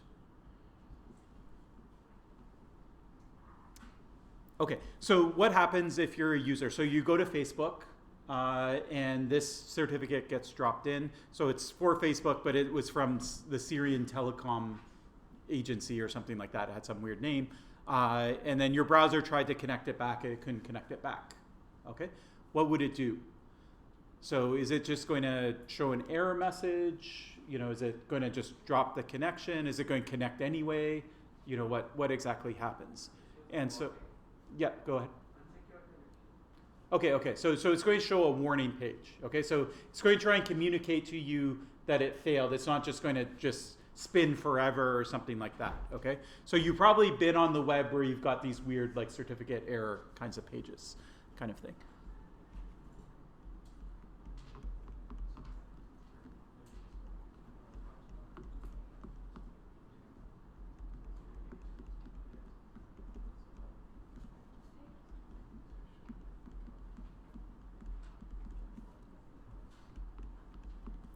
Now, another sort of side story is that there were people who hated the whole like certificate authority model and things like that. And so they would issue their own certificates for their own website and they would just sign it themselves. So it's called self-signed certificates. And so it's not so popular now, but like in the 90s and things like that, it wouldn't be that uncommon that you would go to like some website and someone would just sign their certificate themselves. And there was a whole philosophy for why it was like as good as using CA side certificates and stuff like that. So browsers, they were scared of just, if you hit the difference between a self-signed certificate and this certificate, there's no difference. They're both certificates that aren't signed by a CA. Okay. So browsers, they didn't want to like just say, oh, you can't connect to the website. Okay. So what they would do instead is they would warn the user. They would say, there's a problem with this certificate, and then there was usually some like highly technical explanation, right? Like something that an average user wouldn't know. It just looks like garbly goop. Okay. So this was like at the time.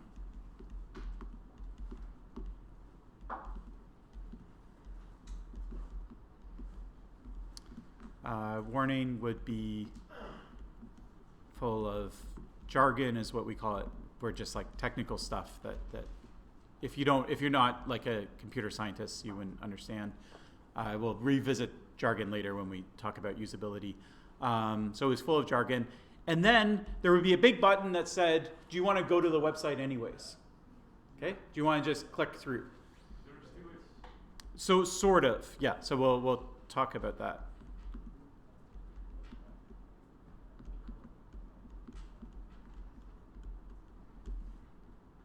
All right.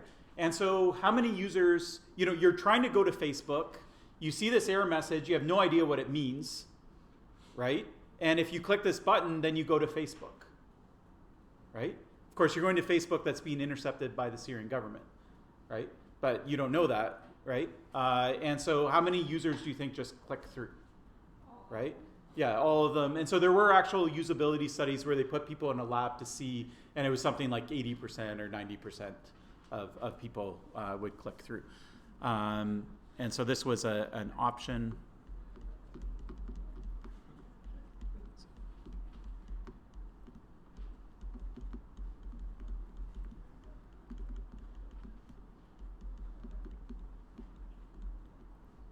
Okay, so this is kind of an ingenious attack, right? Instead of just trying to break SSL or breach certificate authorities or hack people's DNS records, right? Just make a certificate up and users will click through.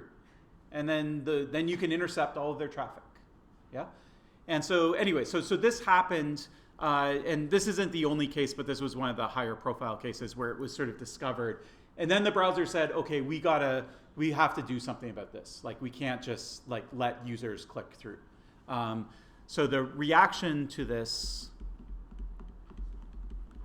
yeah, and then I'll just note here that you can intercept.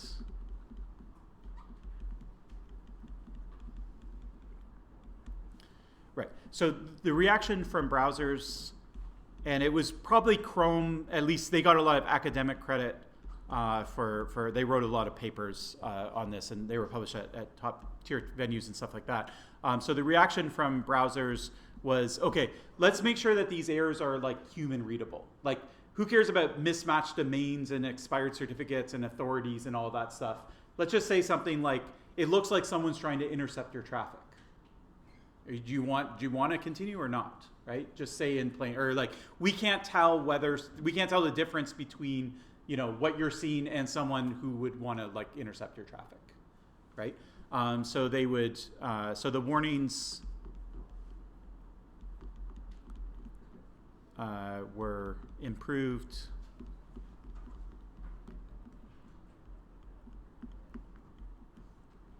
Human readable. They communicated the risks.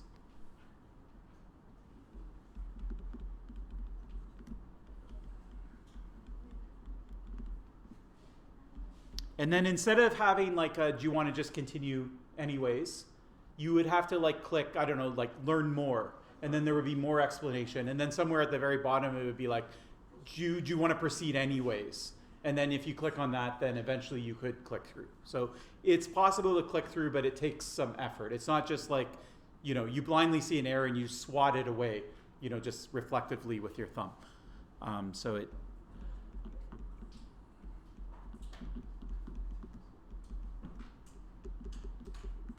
And then there's also a graduated sense of error. So I mentioned that like expiries aren't that important, so those are easier to click through, right? If it's something more serious like self-signed, or if it's like a domain mismatch or something, I think in some cases you actually can't click through, or you would have to like go into your settings or something like that to click through. I think they maybe don't give you an option. It differs from browsers. I haven't tested it, and it keeps changing over time. So I don't know what the current state of the art is, but anyways. So they did this, they tried it with user studies and things like that, and they found that instead of like 90% of people clicking through, it was like 2% or 1%, and they considered that acceptable. So it was a success, I would say.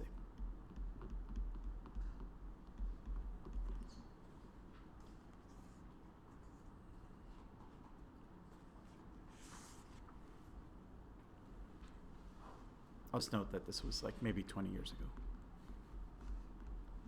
Maybe not, maybe it was more like 10, but the research was already appearing about 10 years ago.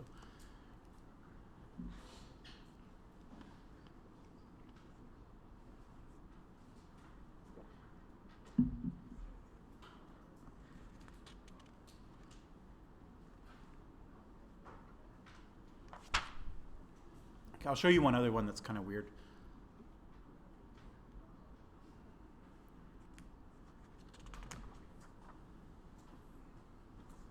Okay, this one, I have this like pattern of relating it to one of these properties. I don't know if it cleanly fits.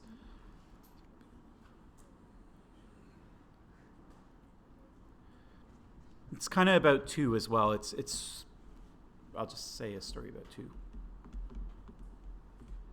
Another story about 2 domain mismatches. This one's a little bit different. Okay, so this was an attack. It was proposed against some version of Netscape Navigator, if anyone remembers that.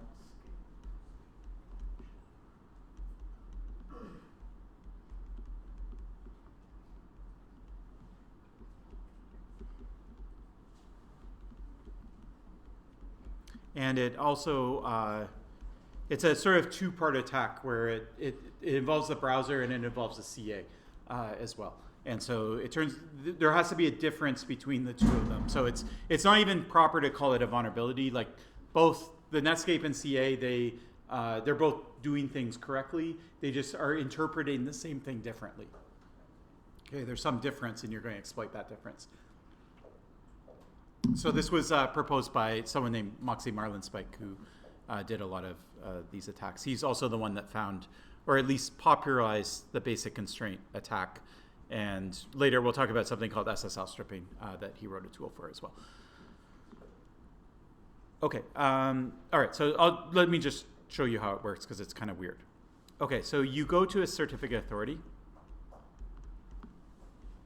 and you say, okay, I want you to sign my certificate, here's my public key, and by the way, this is the domain for me because I know you want to send an email to me or something like that, okay?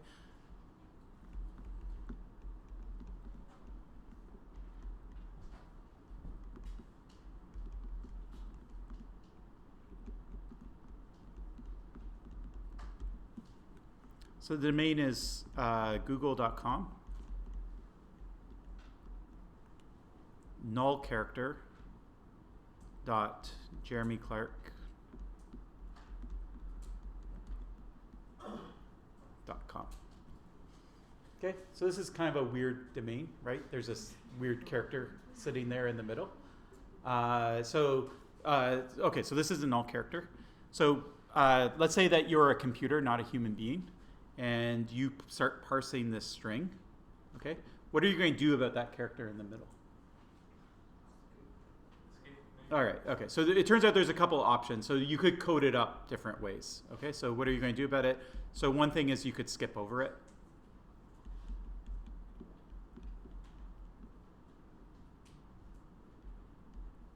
Or I use the terminology drop.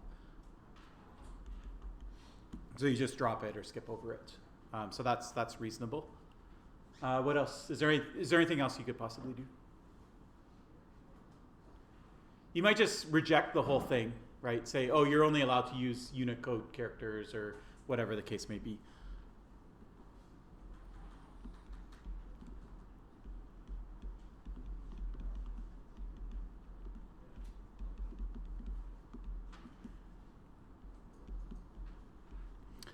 And if you were written in C, right, is there anything that you might do? Has anyone heard of a null terminated string?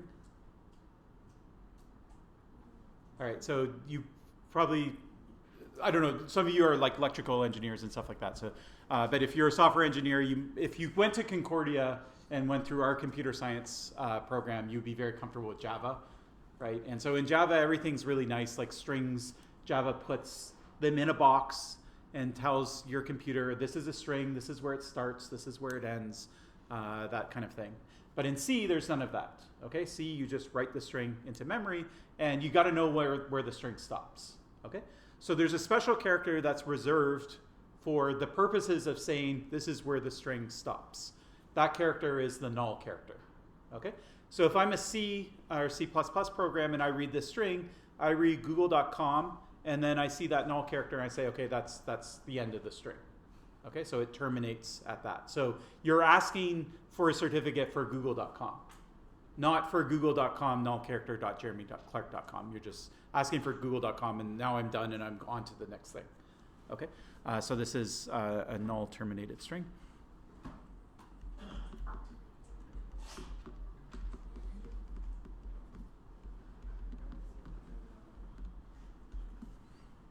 All right, so now to exploit this, we're going to assume that two different people look at this string and they look at it differently. Okay, and there's different ways you can put the null character in the right spot, like depending on how it looks. So it's not really sensitive to how it looks. But let's just assume that the CA is written in Java, and so when they look at it, they're just like, oh, we'll just skip over this null character. We don't know what that is, and we'll assume that the browser is written in C, and so they're going to see that as a null terminated string. Okay, so what will happen is you'll go to the CA, and they're going to drop the null character.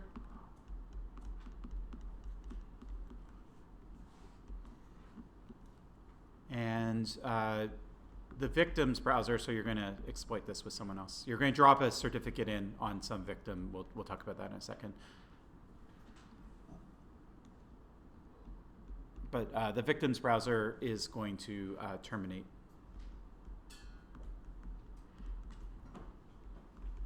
At the null character.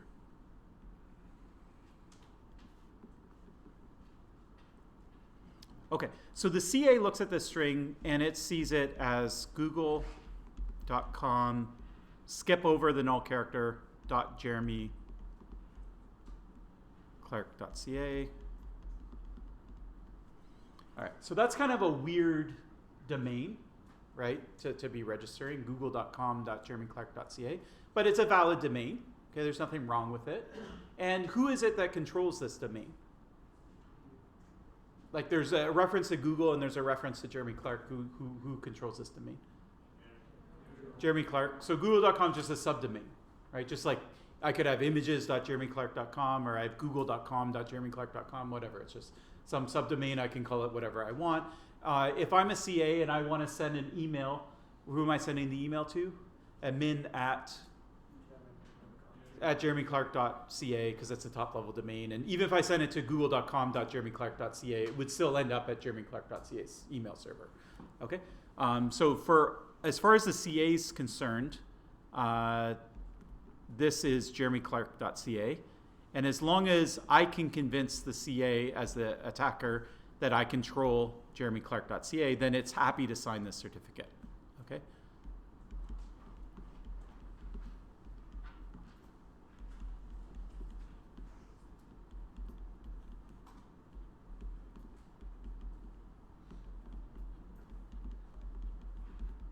Okay, so it will do one of its procedures. It will establish that it is. Now, when it signs it, this is the other sort of small technical thing. Does it sign it with or without the null character? Okay, and I'm going to assume that it signs it with the null character, and I'll talk about why in a sec. But I just want to make a note of it because that would completely change the story if it didn't. And so this just has to do with sort of how certificates authorities work.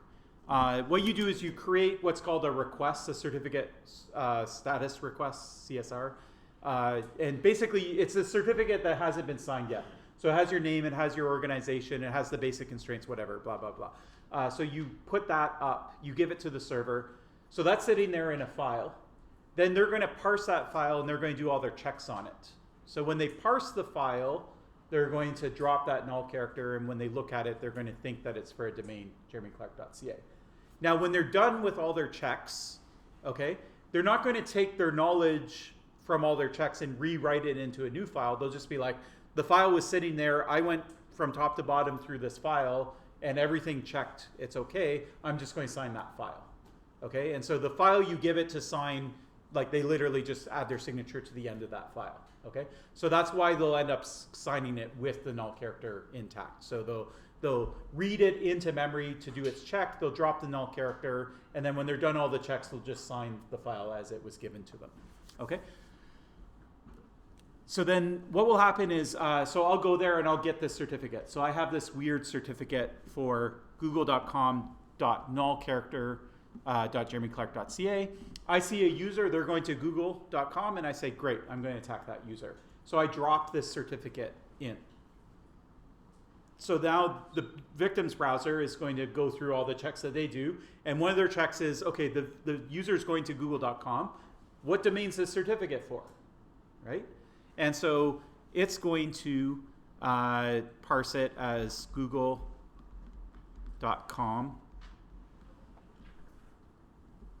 Then it's going to hit that null terminal, and then it's just going to stop parsing it. Okay, so it's going to say, oh, I'm looking at a certificate. It's signed by a real certificate authority. It chains back. It's not expired. It's not revoked. All the checks pass. And it's a certificate for google.com, and the user's trying to go to google.com. So that's great. Okay, so I'll accept that certificate.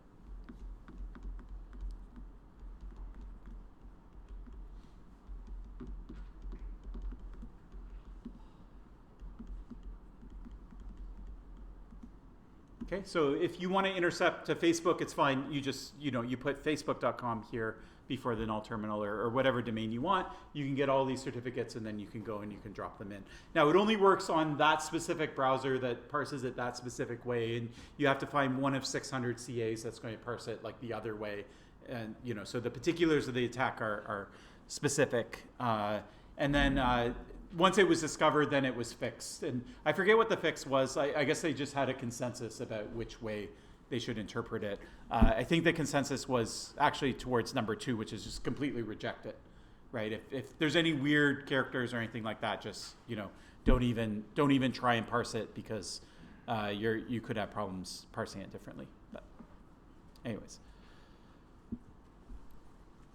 so yeah. So this was an attack that worked for some amount of time.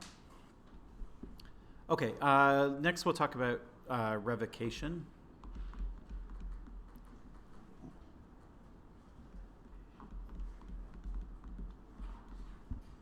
So revocation is number 5. So this is less of a story and more of let's go through the theory of revocation. What is it? How does it work? What problems is it trying to solve? Okay, so revocation is, we need sort of a way, like say there's a certificate and a CA is breached, and somehow you find that the certificate out there in the wild, you need a way to cancel it, essentially. Okay, so that's what revocation is. It's a way to cancel a certificate.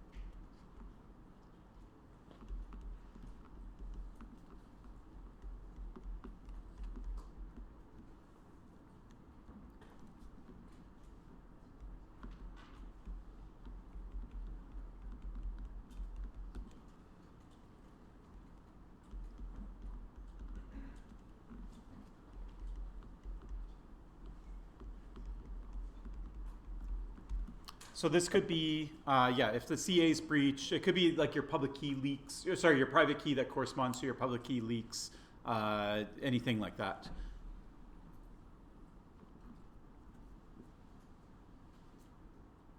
Okay, and the threat of it is basically, let's say that you were able to obtain a certificate for Google.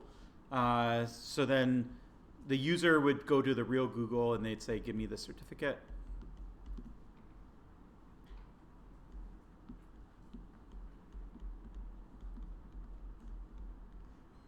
and Google would say, okay, our certificate was compromised or whatever, so we have a new one, right? So we'll just replace it with a new one. So we'll send the new certificate.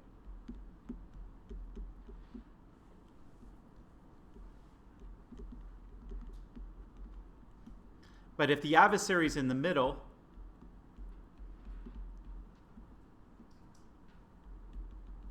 then they can just replace it with the old certificate, right? The one that they compromised.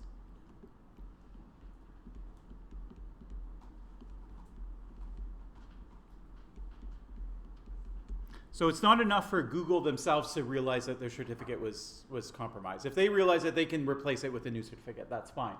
But an adversary can always replace it with the old certificate. So we need the user to know that it was compromised. Okay, so it's not enough for Google to know it, so the user somehow has to know it.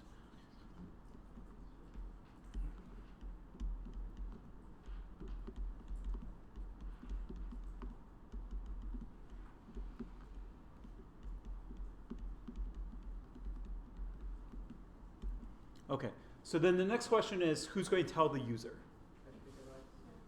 Okay, so certificate authority. Okay, so let's say the certificate authority. Which certificate authority? Let's say the old compromised certificate was from DigiNotar, and then Google is like, okay, that got compromised. Now I'm going with VeriSign. So is it VeriSign or is it DigiNotar that's telling you?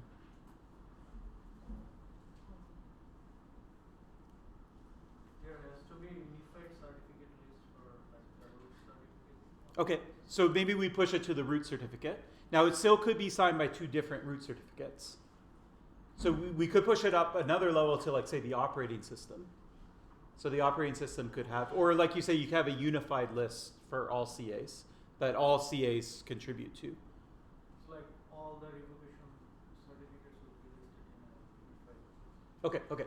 So all of these answers are correct. They're all things that could be done. And then there's one other protocol that's could be done. And all three of them sort of have problems. Okay? So one is that you can go to the CA and you can ask, hey, give me all your revoked certificates. So that's one thing that happens. What a browser like Google Chrome will do is they'll go around to all the certificate authorities and they'll say, give me your list, give me your list. They'll put it all together and then they'll push it to your browser as a set, okay? And then there's a third protocol, which is as soon as you get a certificate, the certificate will tell you where to go and ask whether this is still valid or not. So in other words, when you get a certificate, you can't consider it valid even if you go through all the checks. You go through all the checks and they all pass. It's still not valid without that final step of going back to the certificate authority and saying, hey, I just got the certificate, is it still valid? And then the certificate authority will say yes or no. Okay, so that's a status check. So anyway, so those are the three basic options. So let's go through them one by one.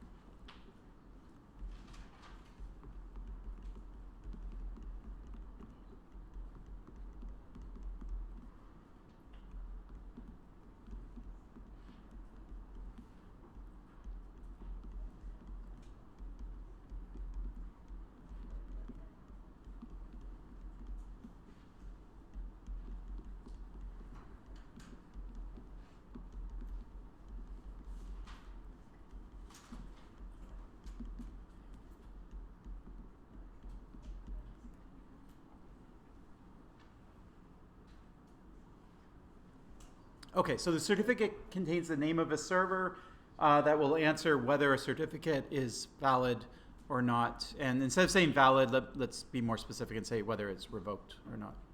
So that's all it does.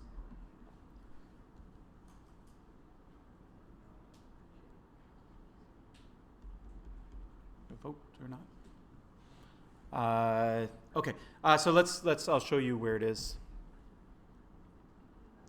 So we go to Moodle.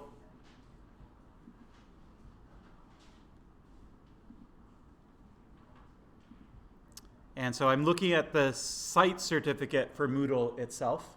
This is a certificate. I don't know whether it's valid or not. So I go through and I do all my checks, and it's all valid.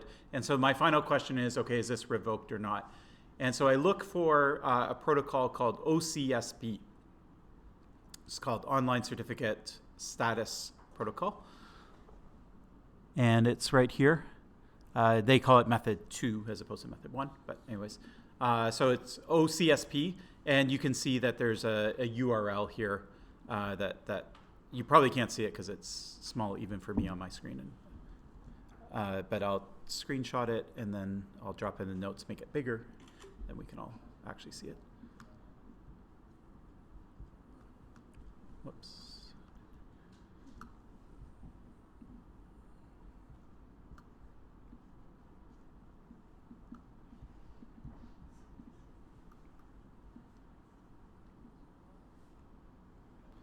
Where did that go?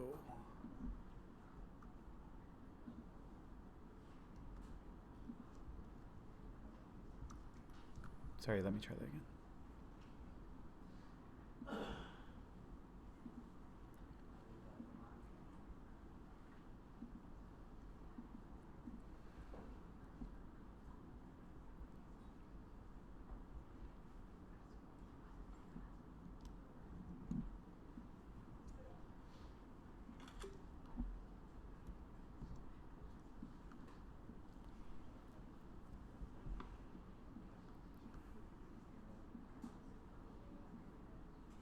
Okay, so this protocol is called OCSP. And usually it's always OCSP dot the name of the certificate authority.com. That's pretty standard.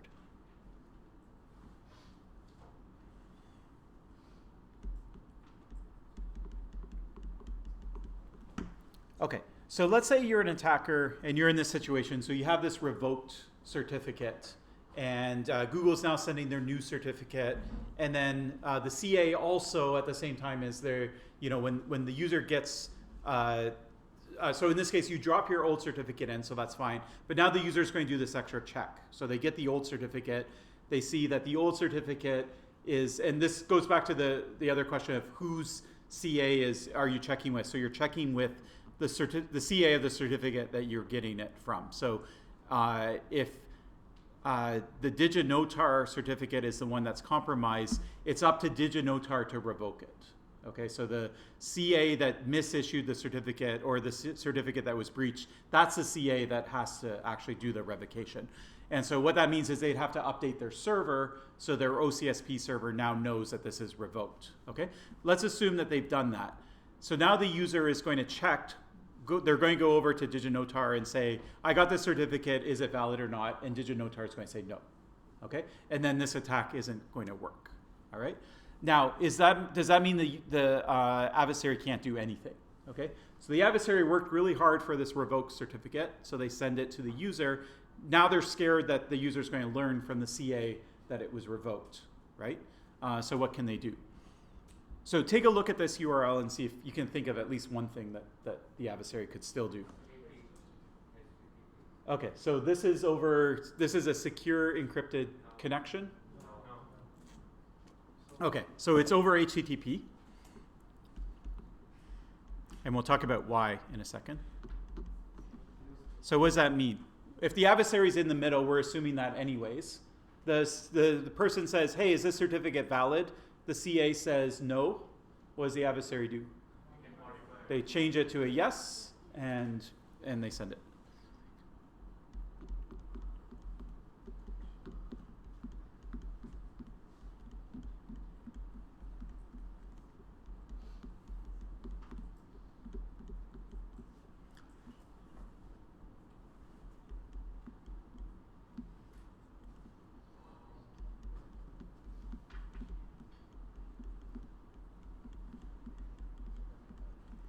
Okay, so this seems like too stupid to be true, right? Like why would you implement this over HTTP, right? So is there a reason?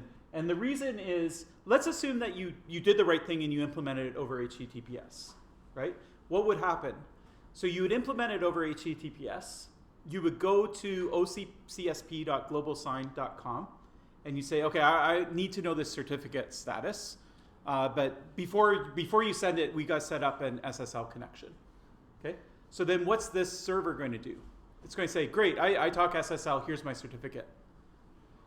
Okay, so now you have the certificate, and then you're like, okay, I checked this certificate, but is this certificate revoked or not? Okay, I'm going to go to https.ocsp.whatever and say, hey, I want to check whether this certificate's revoked or not. Do you talk SSL? And they'll be like, yeah, here's my certificate. And then you'd be like, oh, this certificate looks good. I wonder if it's revoked. I better go check, right? And so you end up in this circular loop that you can't get out of, okay? So that's why it actually has to be over HTTP. Okay, it sounds really stupid, but it does, and therefore it's not vulnerable, or it doesn't provide any protection at all against an adversary that's in the middle.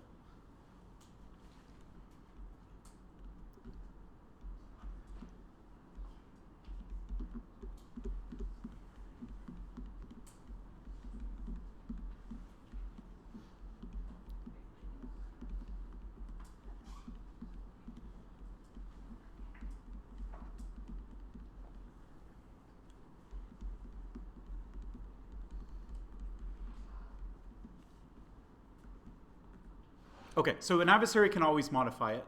Okay, it turns out that you can do something even easier as an adversary than modify it. And to understand this, let's put yourself in the shoes of the CA. Let's say you're Google CA. Now Google, they are their own CA, but let's assume that you're a CA. You're like, I'm going to get into the CA business. I'm going to charge hundreds of dollars for a certificate. This is really great. And then you get your first big customer, and it's Google, right? And you're like, okay, this is awesome. Now I have Google as my CA, and so you give them their certificate, you put up your OCSP server. What happens to that server? Every time one person connects to Google for the first time in a session, they get a certificate. What do? They hit your server. Okay? So every single Google user is also now your user that's hitting your server. Okay? So think of all the servers that Google has to handle their traffic, right? You have to match that. Not quite as bad because they're going to interact a lot with Google, but they're going to hit you at least once, okay? Now imagine you have Facebook too, and LinkedIn and Twitter, and you sign up everyone, right? You're just going to get hammered, okay? And you're a CA, you're not like in the business of like high bandwidth, like things like, this was just like something like someone said, what about this revocation? Oh, let's just throw a server up and we'll just say yes or no to certificates, okay? So what ends up happening with OCSP responders is that, yeah, they got so much traffic and CAs couldn't handle it, and so they would just fail. You would ask them, is this revoked? And they wouldn't respond at all. Now let's go back to the browser. So the browser knows this. They know that 90% of the time that you ask a CA whether it's revoked or not, you're not going to get a response. So what should the browser do? So if they are security forward, they should fail, right? Because you don't know whether this could be a revoked certificate or you don't know, right? So you should fail. Right? But then 90% of the time your users are going to HTTPS websites, they're going to fail. Right? So that's a terrible web experience.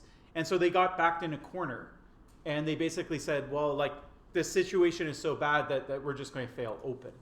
Meaning if we don't get a response, we'll try our best. If we get a response that it's revoked, we're definitely going to, throw up a warning or drop the connection.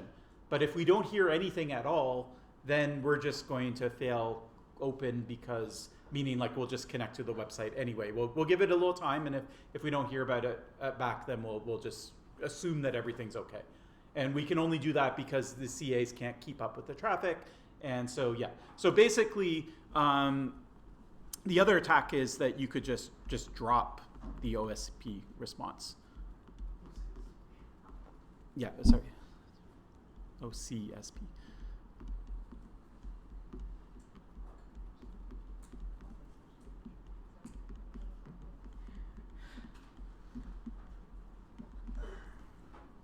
And browsers would fail open, meaning that they wouldn't.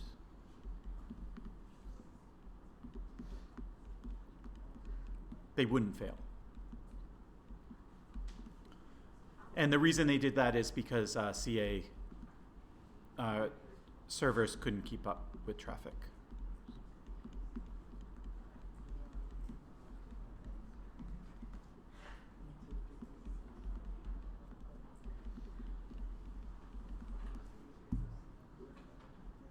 Now this has been fixed, so now there's like stricter. Well, it's sort of. Anyways, it's being. Let me write being fixed.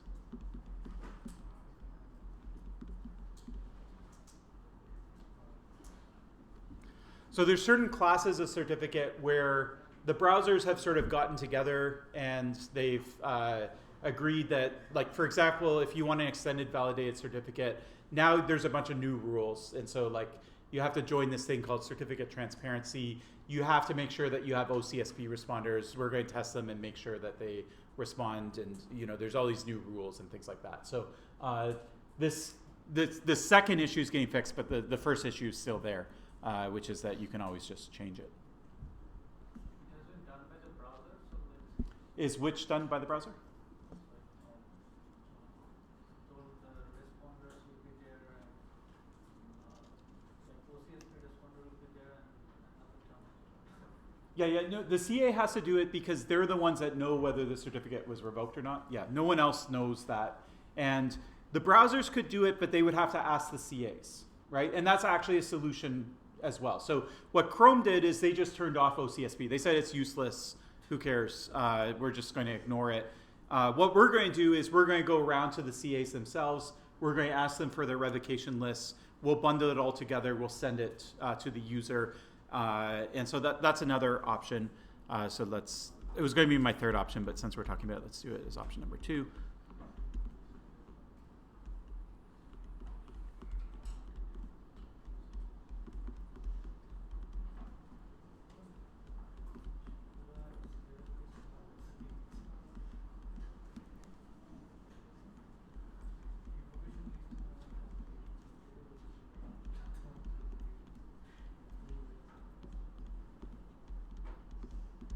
So this works in principle. The only problem with it is that the revocation lists, they just tend to be like, I don't know why it's the case, but they tend to be sparse.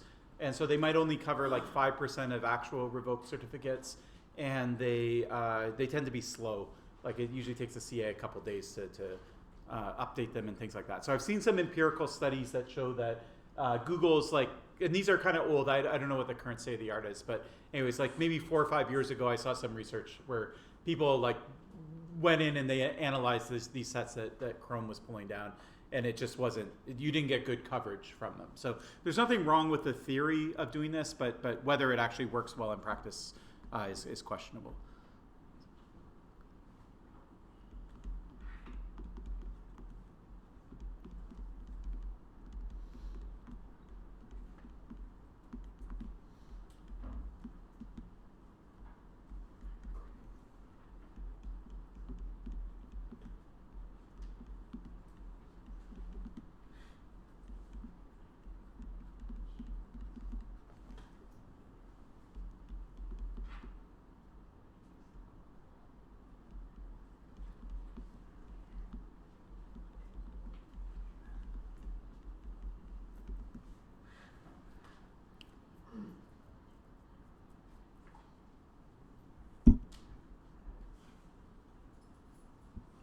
And then the third option is you can just do what the browser does anyway.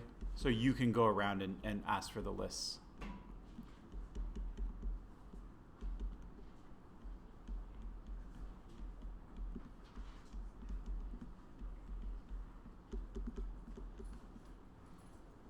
And so certificates often will have that option as well in it. So this is called a CRL, or certificate revocation list.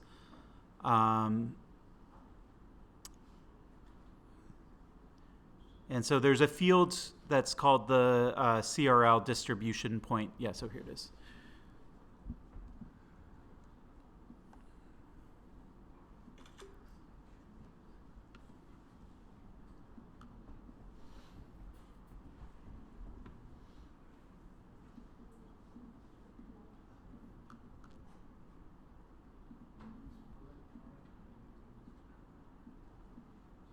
And it has the same problem as OCSP. It's over HTTP. I forget, but I recall that it might actually be signed. So you might be able to validate the signature on the file itself as opposed to HTTP. I'd have to double check that detail. But the main problem with it is just an efficiency one, which is it's a big list. right? So instead of just asking specifically about your certificate that you're interested in, getting a short yes or no, you're getting this big list of 5,000 certificates. And then there's the question of how often do you update it, right? And so with an OCSP, as soon as the CA revokes it, it tells the server, then everyone else that asked the server from that point forward is going to get the right answer. With CRL, you might have a stale list that you downloaded 3 days ago, and because it's so big, you don't want to download it more frequently than every 3 days. And so I might be able to still use a revoked certificate for 3 days before everyone updates their list. So it's a big list, and users download it less frequently.